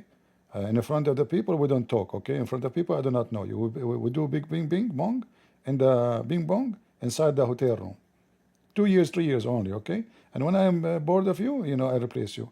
I will have many hotel rooms and many women, by the way. Halal, halal. And I can hide it from everybody. And if the woman, she say, he slept with me, I will say, no, this is not me, it was my penis. Because my penis is independent. He celebrate the penis of the man is celebrate independent long time ago. Yeah, it has a flag on it, red flag.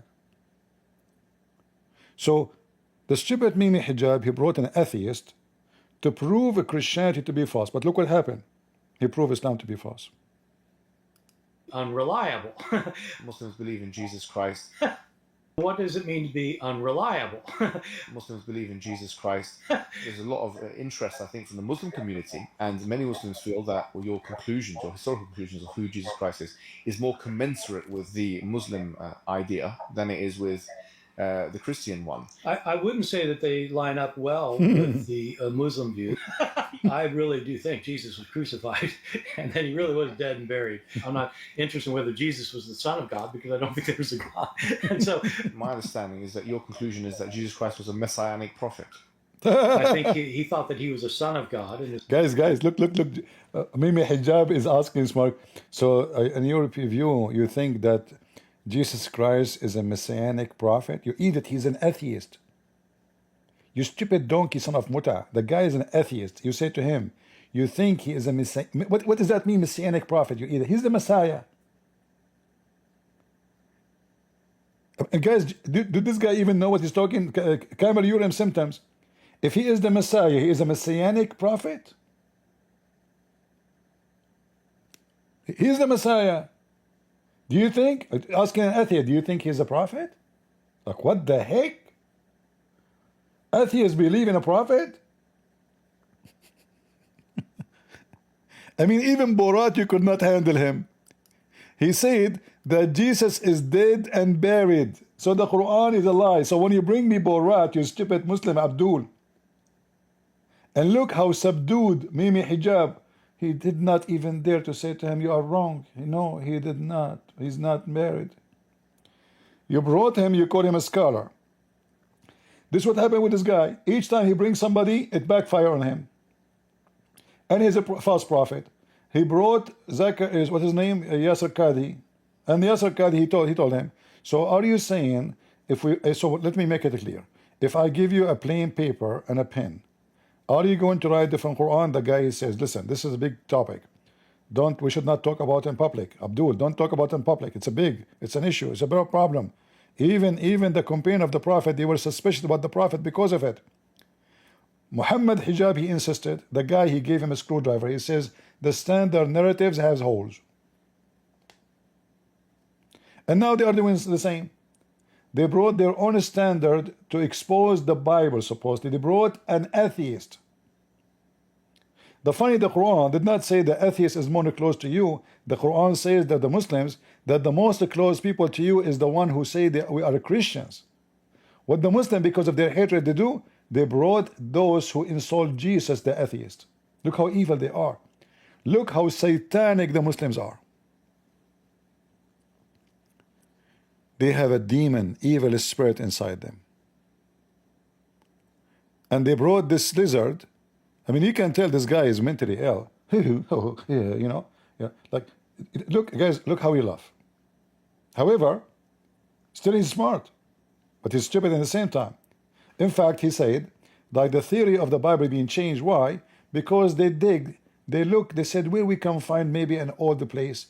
They learned that in history, there's a certain location where people used to dump their trash. So they start searching there. And they found some manuscript. You stupid, it's trash. Christians don't throw things if it is valuable. They throw only heretic books in the trash. In that era, there was heretic books. So he claimed, okay, this is maybe the original. No. If you find something in the trash, obviously it's a trash. Christians, when the book is damaged, which because of too much use, they don't throw the Bible in the trash. They burn it. They don't. Nobody will throw the Bible in the trash unless it is a piece of trash. This is our holy book. So when you find something in a place, you call it the trash itself, I agreed. That means that this book is not their book. There's many heretic groups. They were writing many things. The Christian rejected them. And even if it's not written by a cult or somebody trying to change, Even that will not prove anything, because you got a copy, there's other copies, but you consider the copy there is the one which is you care for, but not the other copy, because you're a hypocrite. In the same time, let us say the original copy is the one you found, still saying the same. There's no difference. It doesn't say Jesus is a prophet, doesn't say Jesus is not God, doesn't say that Jesus did not do the miracles. It's the same. So then he said to you, there's a few verses are missing. That's it.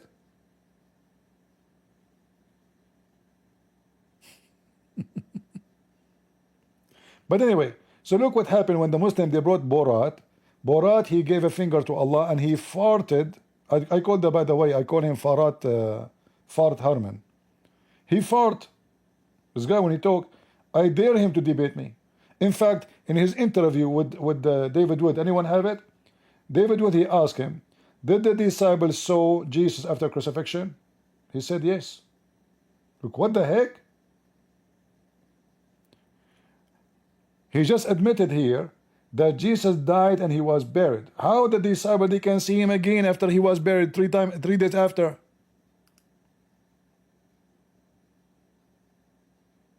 Are you with me, guys? How somebody, he don't believe in God, he don't believe in a prophet, he don't believe in miracles. He say Jesus was killed and buried, and then he say, well, yeah, the disciple, they saw Jesus after he was killed. How you explain that? Are you stupid? Aren't you an atheist who believe only in science? Does science say that a person who died, he come back after 3 days? And you know the funny, that David Wood, when he was talking to him, he did not get him busted right away. For some reason, those people, they act in a submissive way in front of the enemy. Why David Wood did not say to him, you just admit that Jesus is God? Because how he's dead and he came back? Explain to me. But as usual, they don't know how to debate. They are good in making short videos, but they are horrible in debate. And this is Mimi Hijab. He did not debate me. He did not dare to debate me. He hung up on me 7 times. He promised the Muslim to debate me. He played a video. Did you say that? Hang up on him. Did you say that? Hang up on him. He was so much afraid and intimidated to speak to me. Listen, he debate everybody and not me. He hung up on me in 7 times in less than 7 minutes. I did not even talk. So listen, and this is a great finger in the butt of Allah, Muslims, given to you from Fart Harman. What does it mean to be unreliable? Muslims believe in Jesus Christ. There's a lot of interest, I think, from the Muslim community, and many Muslims feel that your conclusions, or historical conclusions of who Jesus Christ is more commensurate with the Muslim idea than it is with the Christian one. I wouldn't say that they line up well with the Muslim view. I really do think Jesus was crucified and then he really was dead and buried. I'm not interested in whether Jesus was the Son of God, because I don't think there was a God. And so my understanding is that your conclusion is that Jesus Christ was a messianic prophet. I think he thought that he was a son of God, in the sense that he was... Guys, did you hear what he said about Jesus? He just confirmed the Bible. The guy who is anti-Bible, he confirmed that Jesus, he thought. And look how Mimi Hijab is shaking his head like a little girl in the hotel room after she ate hamburger, and her name is Aisha.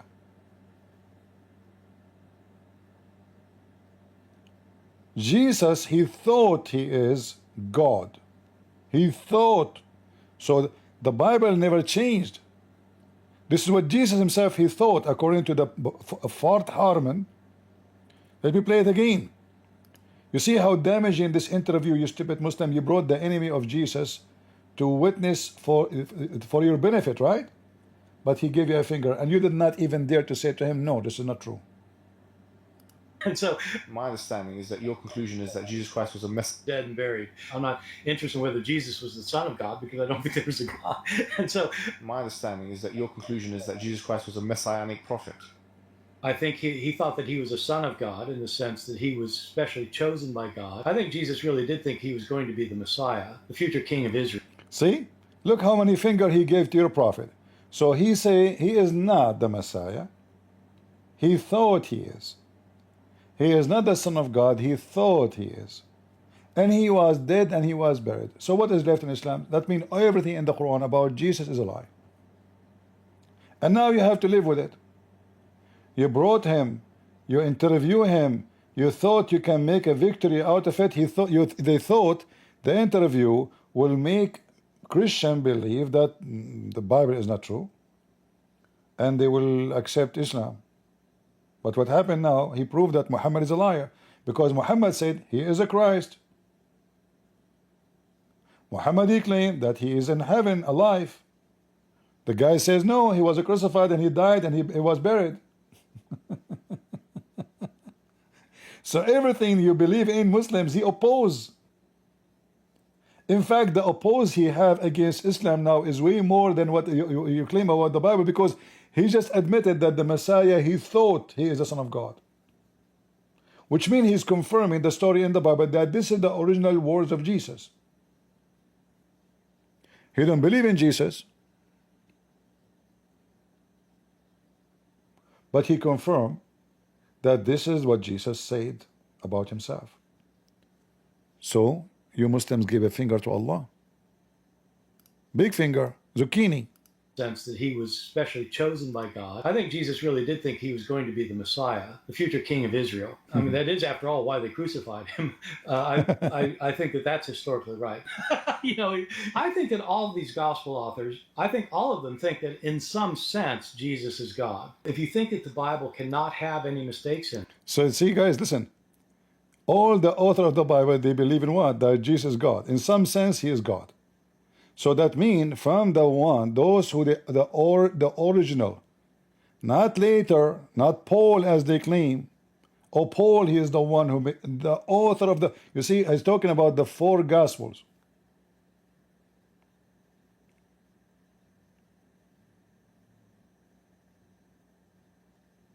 All of them, from the beginning, they believe that Jesus is God.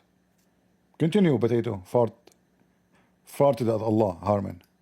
If you're shown a mistake, then you just refuse to admit it's a mistake. You think either it can be reconciled in some way, or that there's something we just don't understand about it, or we have and In the Quran, This guy, actually, you can tell he's mentally ill. The way he laughed, the way his reaction, his change from like suddenly he is laughing about what nobody knows. it's mentioned if this book was from other than God, they would have found in it many contradictions. if a book is without contradictions, that has no bearing on whether it comes from God or not. I've had phone books that are inerrant, but I certainly don't think God gave them. You've been fingered left and right, Mimi Hijab. When the Muslim, they say there's no contradiction in the Quran. How stupid you are to say such a thing. This is according to who? This is according to who that the Quran does not have a contradiction. Who is going to give me the answer? Which one Allah created first, the stars or the earth? How many contradictions in the Quran? I heard a guy, his name is a Christian prince, saying that it's full of contradiction. And by the way, I said a Christian prince, not a friends. Some people, including Christian Prince, claim the Bible contains contradictions.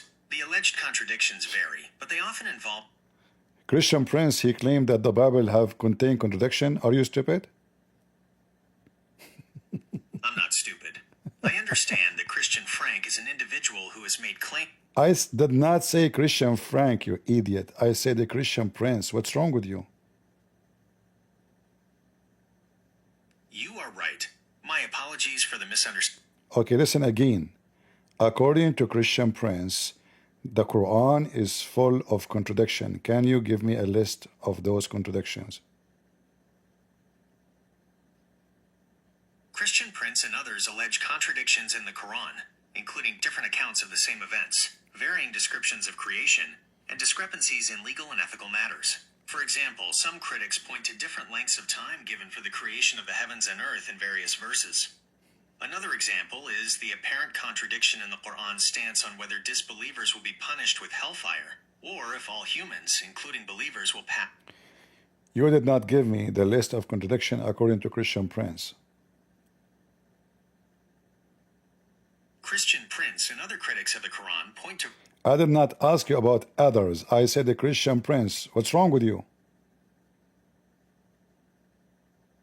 Christian Prince claims that the Quran contains contradictions.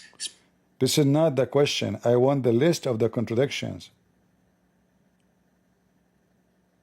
Christian Prince lists contradictions related to the Quran's creation timeline, the nature of hell, and who will be saved. You are still not giving me the list. Are you afraid to talk about Christian Prince? Christian Prince claims that the Quran contains several contradictions, which he details in his videos and books. His list of contradictions often includes creation of the earth, contradictory timelines for the creation of the heavens and earth, with some verses suggesting 6 days and others implying 4. The nature of hell, conflicting accounts of who will enter hell and for how long. Salvation, discrepancies regarding whether all people, including believers, must pass through hell. Marriage and women's rights, contradictory verses on topics like a man's ability to marry up to 4 wives and the rights of women. Scientific errors, claims of scientific inaccuracies within the Quran. Inconsistent stories, different accounts of the same historical events or figures, such as the story of Pharaoh and the Israelites. Can you tell me about the book of a Christian Prince, Scientific, the Science of the Quran and the Error of the Quran?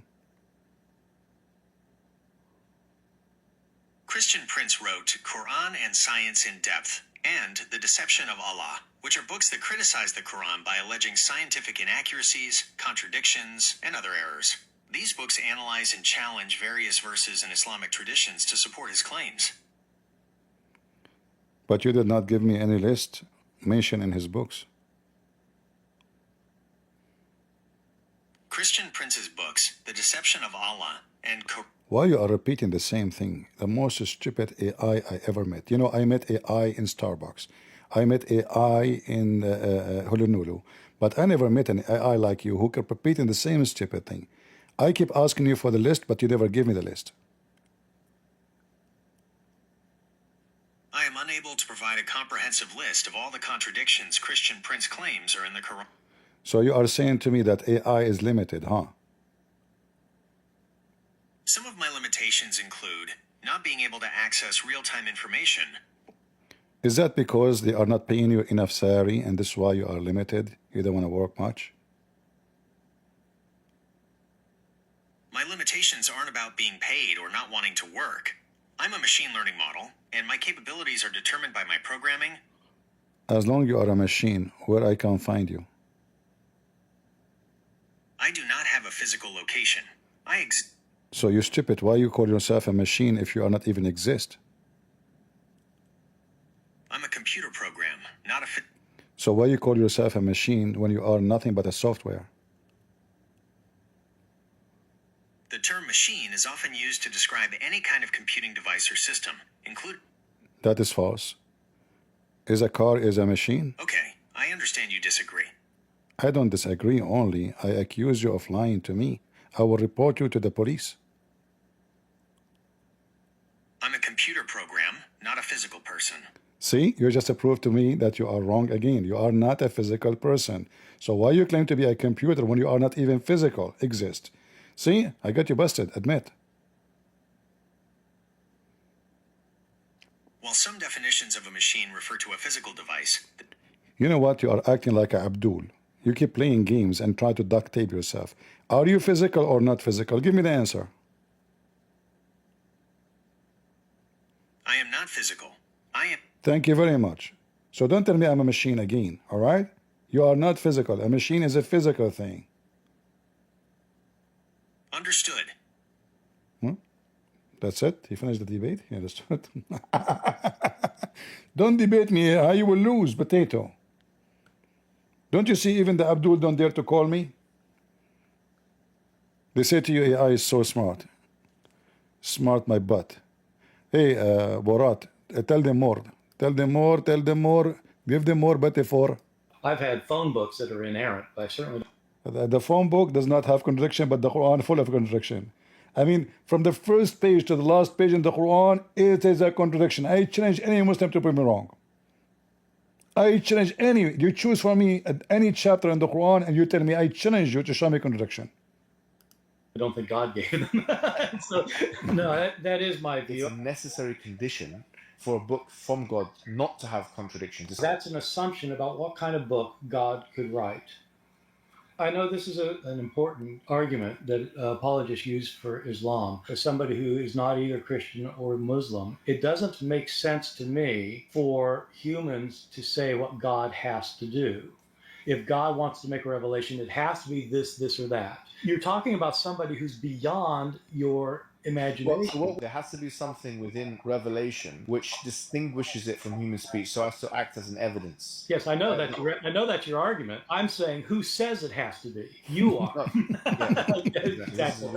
If it's not, then anyone can claim prophecy or prophethood, right? Well, the Christians say that's what the Christians say what Muslims are doing. They're just claiming things for themselves.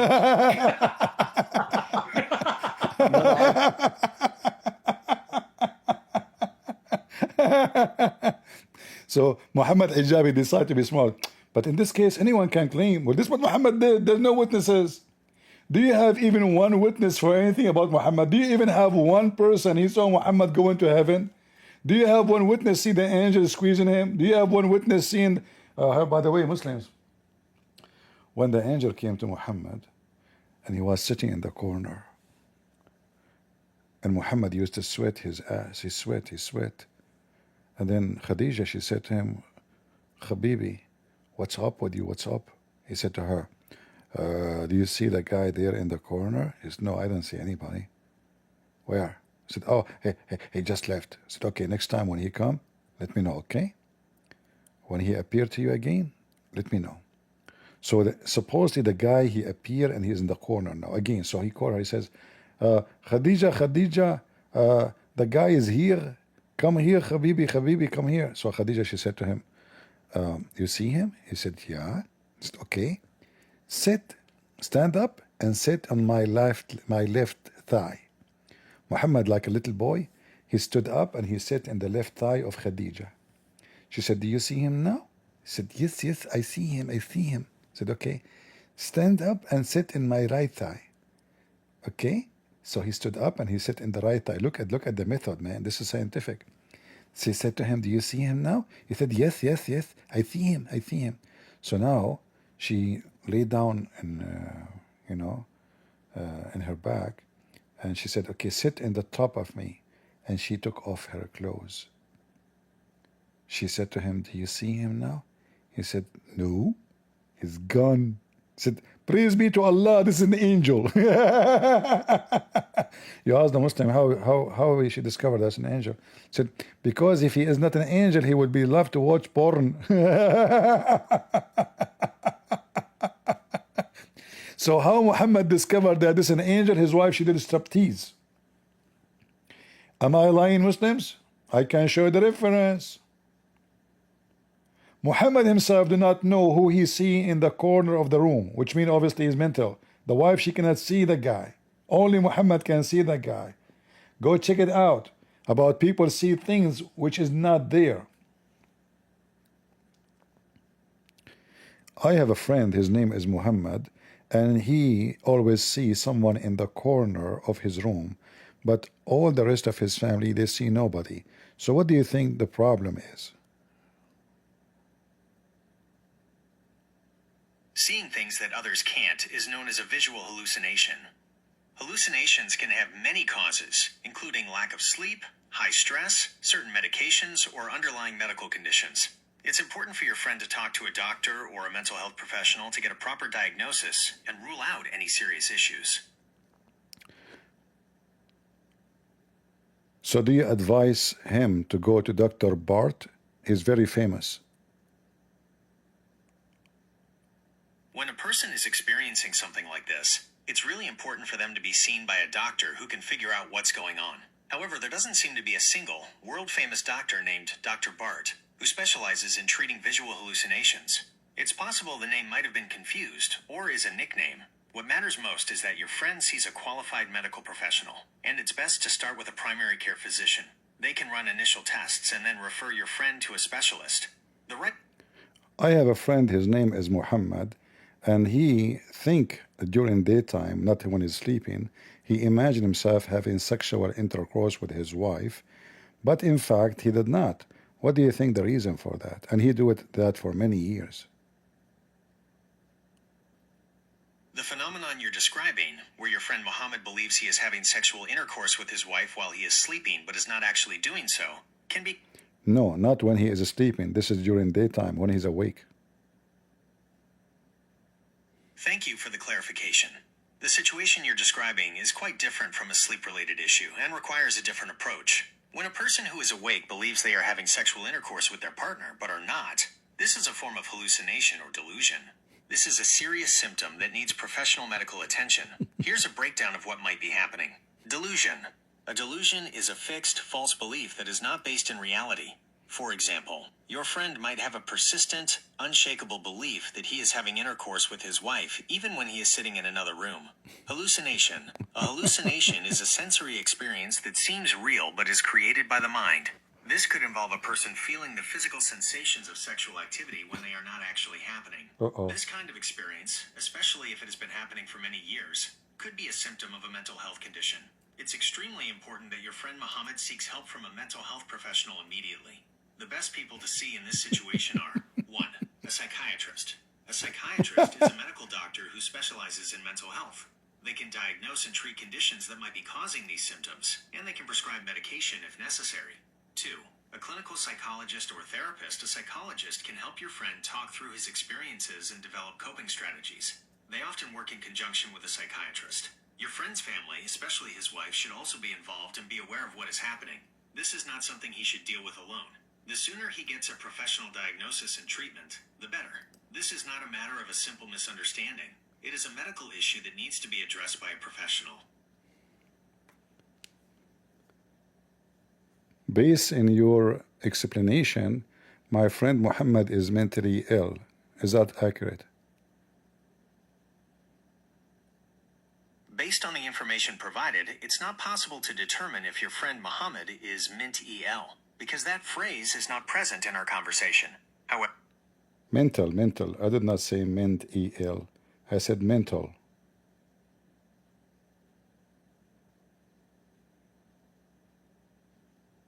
Thank you for the clarification. When I used the word mental, I was referring to mental health in a medical context.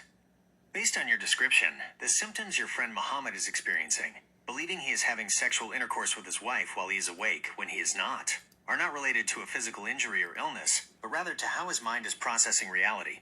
In a medical and clinical sense, mental refers to a person's emotional, psychological, and social well-being.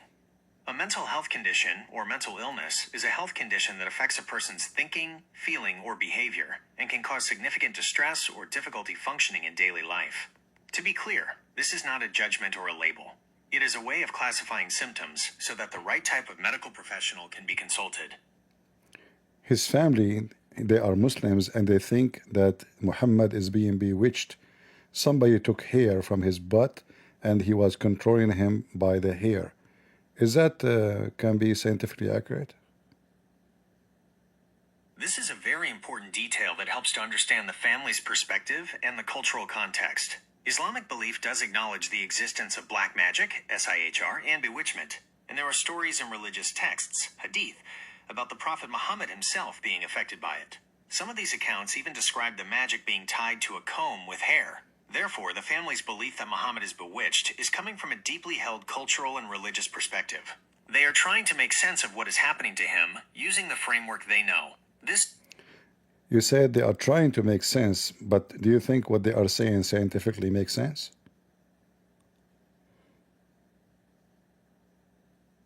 From a scientific perspective, the family's explanation of bewitchment and magical control sure does not make sense.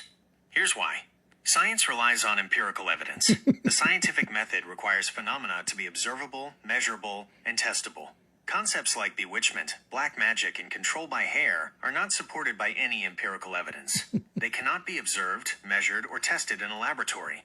Medical science provides a different framework. The symptoms your friend Mohammed is experiencing, delusions, the fixed, false belief of being controlled, and hallucinations, the feeling of having intercourse when he is not, are well-documented medical conditions.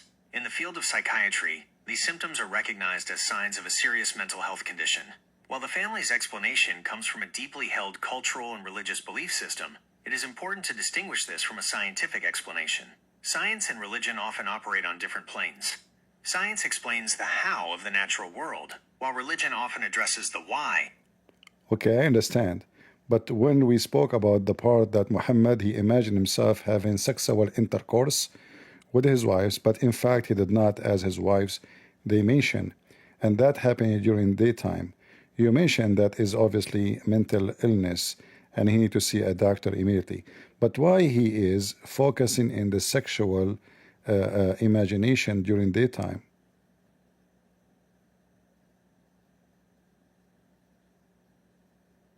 The content of delusions and hallucinations, while often bizarre to an outside observer, is usually not random. It is often connected to a person's life, thoughts, desires, anxieties, and subconscious mind. In the case of your friend Mohammed, the focus on sexual intercourse with his wife likely has several layers of psychological significance. 1. Centrality of the relationship. For many people, the relationship with their spouse is one of the most important and intimate aspects of their life. When a person is experiencing a severe break from reality, the content of their delusions or hallucinations often involves the people and topics most central to their world. 2. Psychological themes. The specific focus on sexual intimacy could be a manifestation of various underlying psychological themes. It might be related to deep desires. The subconscious could be creating a fantasy to fulfill desires or needs. Anxiety or distress. The delusion could be a distorted way of processing anxieties or conflicts within the relationship. Based on my observation of my friend Muhammad, that he is clearly he is not able to have sex during during night time with his wives because he have a sexual disability. So he is imagining himself during daytime that he's having sex. Does that make sense to you? Because he could not have real sex, so he imagined himself having sex during the daytime. There's a movie, it's called The Host, has a similar story, if you remember. The Perfect Host. The new information you've provided, that Mohammed is unable to have sex due to a sexual disability, adds a very important layer of context to this situation. Your observation that he might be imagining having sex because he is unable to have real sex makes sense from a psychological perspective. The mind often finds ways to cope with a person's unmet needs, desires, and frustrations. It is plausible that the inability to have a physical relationship with his wife has created a significant source of emotional and psychological distress for him. However, the key distinction here is between a normal daydream and a full-blown delusion or hallucination. Daydreaming. Most people daydream about things they want or can't have. This is a normal, conscious activity. Delusion/hallucination. Mohammed's experience, as you've described, is not a simple daydream. He is not just thinking about it. He believes it is actually happening, and he is experiencing the physical sensations of it during the day when it isn't. This is where the medical issue lies. The inability to have sex provides a clear psychological trigger or motive for the delusion, but it does not change the fact that the delusion itself is a symptom of a serious mental health condition. His mind has gone beyond normal coping mechanisms and has created a false reality to deal with his frustration and desire. While I am not aware of a movie called The House with this specific storyline, Not The House, The Perfect Host is the name of the movie.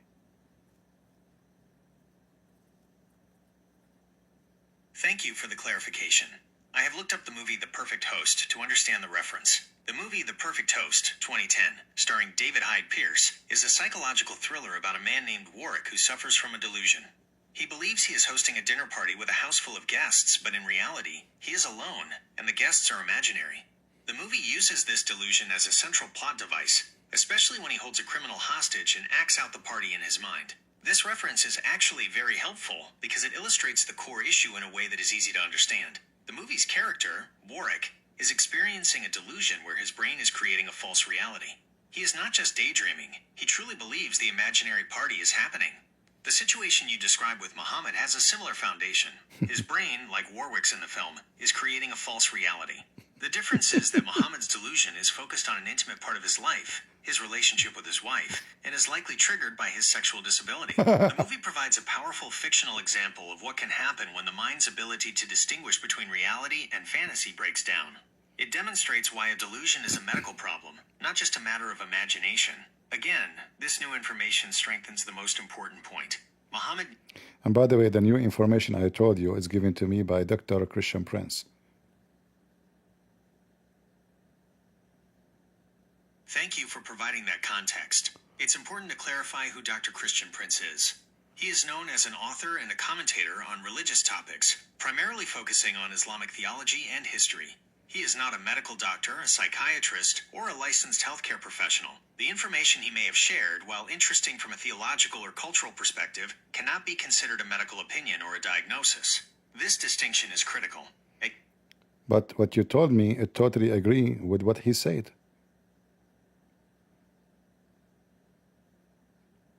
I understand that the conclusions may seem to be in agreement, and that's an important observation. However, the source of the information and the authority behind it are fundamentally different. My explanations are based on established principles of modern medicine, psychology, and the scientific understanding of mental. But look like Christian Prince, he understands the psychology of Muhammad, that he is mentally ill, and he was able to recognize and observe the problem that this person is obviously, he is in mental break and he need help.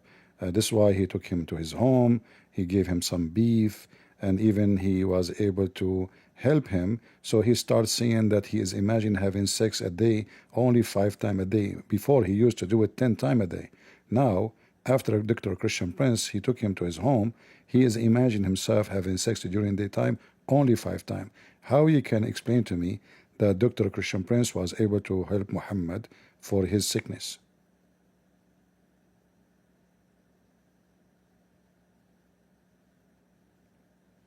Guys, AI broke. It's crashed. Dr. Christian Prince.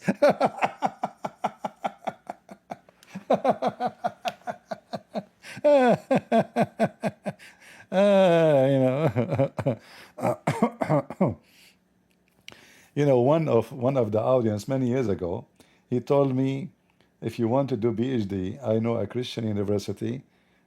They can give you a discount for the PhD, if you like, but not totally free. So I said, okay, let me see. I will talk to the dean.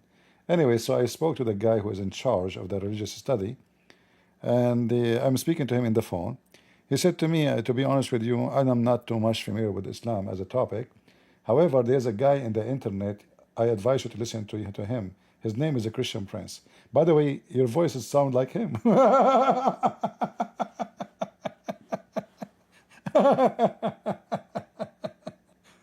So imagine I will register in university to get PhD, and the dean is asking me to listen to Christian Prince, to learn from him, to help me in my PhD study. And he noticed, he said, by the way, your voice is very similar. Like, do you know him? I said,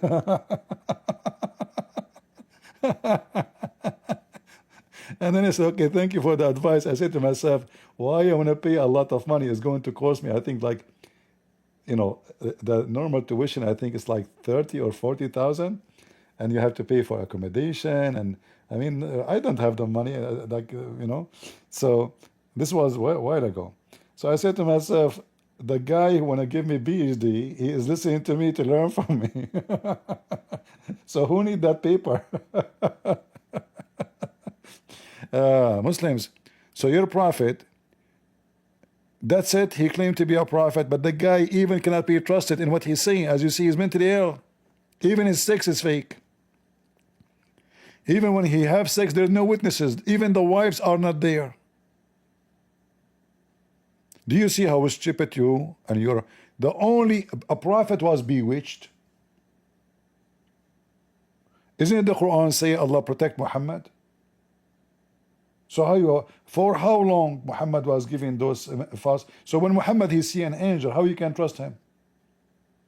When I was in the army, and I finished my service, you know, they give you a paper, discharge. They discharge with honor, discharge with etc. So anyway, I saw a guy, I'm doing my paper. A guy next to me said, oh, you finished your service? He said, no, really, they kicked me out. I said, why? He mentioned, I think, I don't know, chapter, you know, they call it chapter, like the reason for leaving the army. So he mentioned, I think, chapter maybe 16, 17, I forgot. I said, what is that? He said, I hear voices. He hear voices, which is very dangerous, by the way, because he might shoot people because he hears something. You put him at guard, he hear voices. They are not there, you know. You cannot put a person in the army if he obviously his mental is not right. So they discharge him from the army. They will not even hire you in the post office because you might hear voices says, put it here, put it there, deliver it there, don't go. So Muhammad, not only he hear voices, even Muhammad, when he received Quran, how he receive it? Muhammad, he make it clear that he received the Quran in the sound of a bell.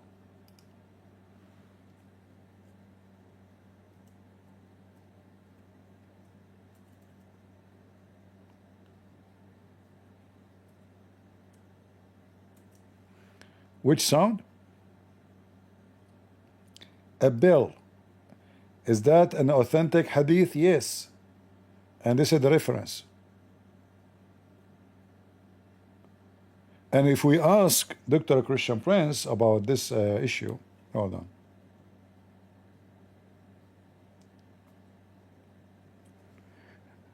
I have a friend, his name is Mohammed, and I told you about him before, if you remember. He hear voices, and the voices, they come to him as a sound of a bell.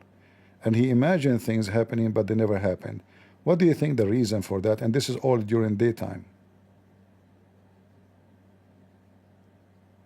These symptoms, which can include auditory hallucinations, hearing a bell sound, and visual hallucinations or delusions, imagining things that aren't happening, are often associated with mental health conditions like schizophrenia or a related psychotic disorder. Other causes can include neurological conditions, substance use, or sleep deprivation. It's crucial for your friend to consult a doctor or a mental health professional for a proper diagnosis and treatment. You mentioned that he have a mental health and the condition of double personality, and he imagined things and he need to see a doctor. But don't you think he is a dangerous person? He might do something wrong to me. I'm afraid.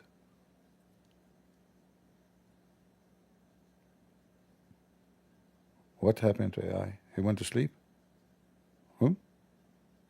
Look, guys, AI will not allow me to click the speaker no more.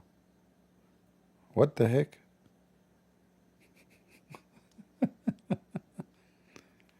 I was asking you about my friend Muhammad, who hear a sound of a bell, and he think the sound is coming from God, and this sound is revelation from God, and I am afraid from him. What do you think I should do? Your friend may be experiencing a mental health crisis. You should encourage him to seek professional help from a doctor or a mental health specialist. I asked him where is the sound is coming from. He says it from God, and he think that this is revelation from God. What do you think about that?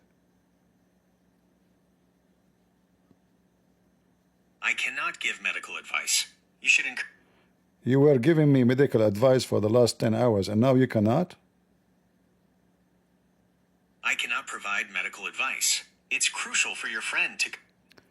Okay, my friend Muhammad, he want to say to you, thank you first. That's kind of him. How can I help you both today? But I am trying to convince him that you are not a human being. He is now hearing voice in his head. He keeps saying, I hear AI talking to me, AI talking to me. And then in the same time, he imagined himself having sex with AI. But this is during daytime. What do you think? Based on what you've described, your friend Mohammed is experiencing symptoms that could be indicative of a serious mental health condition, such as hearing voices, auditory hallucinations, and holding beliefs that are not based in reality, delusions. It is crucial that he sees a doctor or a mental health professional as soon as possible. These symptoms are not something you can or should try to convince him out of, as they are a part of his experience of reality right now. Here's what you can do to help. Be calm and supportive. Avoid arguing with him or dismissing his beliefs. Acknowledge that what he is experiencing feels real to him, but don't validate the content of the delusions. Focus on his feelings. Instead of debating whether the voices are real, focus on how they are making him feel. Well, he feel horny all the time, even though he cannot have sex. I don't know what to do.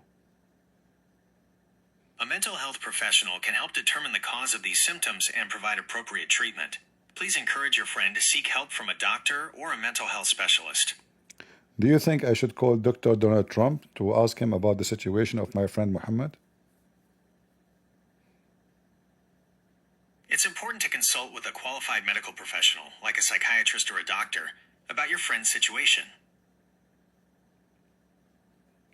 My friend, he is very well-known figure.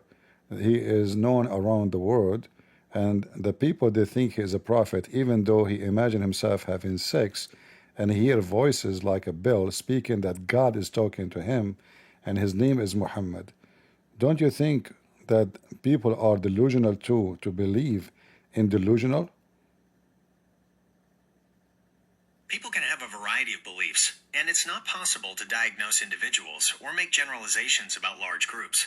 Your friend's symptoms, however, sound like they warrant professional medical attention. Encouraging him to see a doctor or a mental health professional is the most helpful action you can take.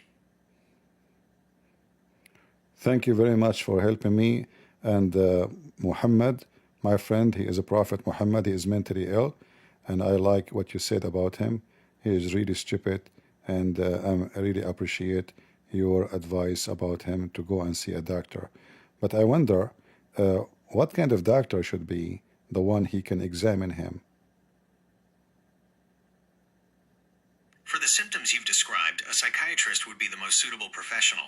They are medical doctors who specialize in diagnosing and treating mental health conditions and can prescribe medication if necessary. He said to me that if he drink camel urine, he feel better. Is that true? There is no scientific evidence that drinking camel urine is beneficial for any medical condition. Please strongly encourage your friend to seek help from a qualified medical professional, such as a psychiatrist. He said that camel urine is not really useful if it's not fresh. So he hold the penis of the camel and he drink from the penis directly. That would make it very useful. Is that true? This is not true and is a dangerous practice. Please encourage your friend to seek professional medical help immediately. Why it's dangerous? Drinking camel urine can be dangerous because it can transmit infectious diseases like Middle East Respiratory Syndrome, MERS, and brucellosis. There is no scientific evidence that it has any health benefits. Maybe he like it because it tastes so good according to him. That is not true and is a dangerous practice. Drinking camel urine can transmit infectious diseases like MERS and brucellosis. The most helpful thing you can do for your friend is to strongly encourage him to see a psychiatrist. What those diseases you mentioned can do? Like, are they dangerous? Drinking camel urine is dangerous and can transmit infectious diseases like Middle East Respiratory Syndrome, MERS, and brucellosis. Yeah, I ask you what those illness do. What is the risk of having such an infection? MERS can cause severe respiratory illness, including pneumonia, shortness of breath, and fever. Brucellosis can cause fever, joint pain, and fatigue, and in some cases, serious complications affecting organs like the heart and nervous system. Both can be life-threatening. Look like camel urine is the best medicine for my mother-in-law if in case I get married. There is no scientific evidence that camel urine is a medicine. Drinking it can be dangerous and lead to serious infectious diseases. Exactly. This is why I like to give her this medicine. My mother-in-law, she drink it and then bye-bye. Harming another person, regardless of the method, is illegal and can have serious legal consequences. It's a crime to intentionally cause injury or death to someone. But I'm following the advice of a Prophet Muhammad, peace be upon him. Engaging in harmful actions toward another person is a crime. It is illegal to intentionally cause injury or death. So are you saying to me, Prophet Muhammad, when he advised his followers to drink camel urine, he is trying to kill them all? Some Islamic traditions contain accounts of camel urine being used for medicinal purposes, but there is no scientific evidence to support this. Why you are not answering me? I said, are you saying to me that Muhammad, when he told his people, his followers, to drink camel urine, he's trying to harm them? Because I said to you, I will make my mother-in-law drink it. You said this is not right. This is dangerous. Can you say the same about Muhammad? Muhammad should not advise his people to drink camel urine, because by doing that he is harming them. And this is illegal, as you told me.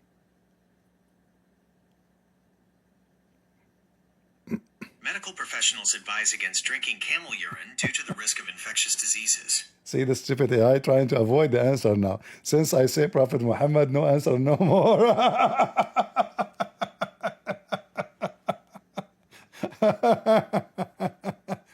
Okay, let's go back to Borat and finish our video for tonight.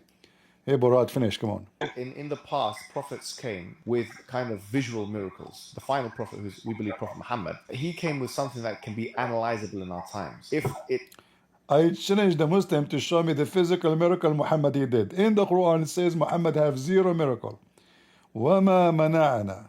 Read it. Liar. All those stories mentioned in the hadith, in books, nobody knows who wrote them. Al-Bukhari never wrote a book. You Muslim, you claim Al-Bukhari, show me the Al-Bukhari. You Muslim, you claim Sahih Muslim, show me Sahih Muslim. You don't have it. You claim you have Quran of Uthman, show me. You don't have it. But look what the Quran is saying. The Quran you have today, which is one of many versions of it. This is the Quran saying, nothing refrain us from sending miracles except people don't believe in it.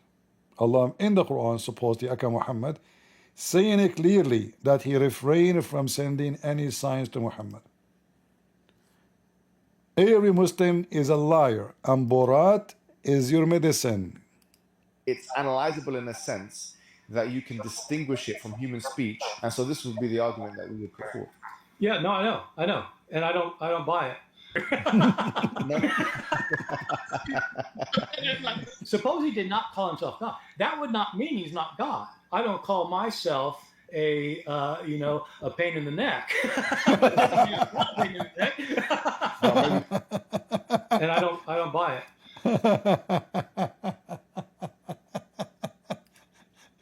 They brought Borat for rescue. Borat gave them medicine of camel urine in their mouth from the penis of the camel directly. I hope you guys have a good time. I will not keep you longer. These days we don't have too many viewers, because I don't know, summertime as usual, and it's all right. But I hope those videos are helping you to reach into conclusion that the Muslim, when he tried to defend, he beat his God left and right. And we say God, we are talking about the fictional stupid God of Islam, the God who will give me an endless penis, which is scaring the hell of me. Man, how I'm going to go in the airplane next time I fly. How much they would charge me for the penis, and how I'm going to contain this penis inside the airplane, and what will happen if they open the window and says let it go? It's going to freeze. Do you know how cold it is outside in the high sky? So you are flying and your penis is coming from the window of the airplane.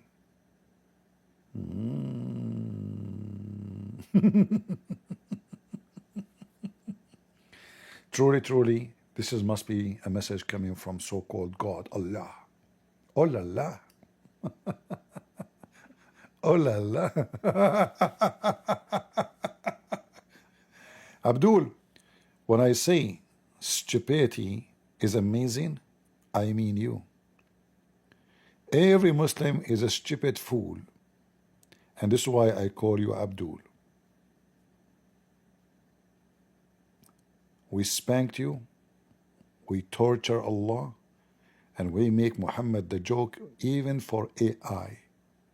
AI, what you gonna do What you gonna do when Muhammad done barbecue? AI, AI. Did you hear AI? What you said about your prophet?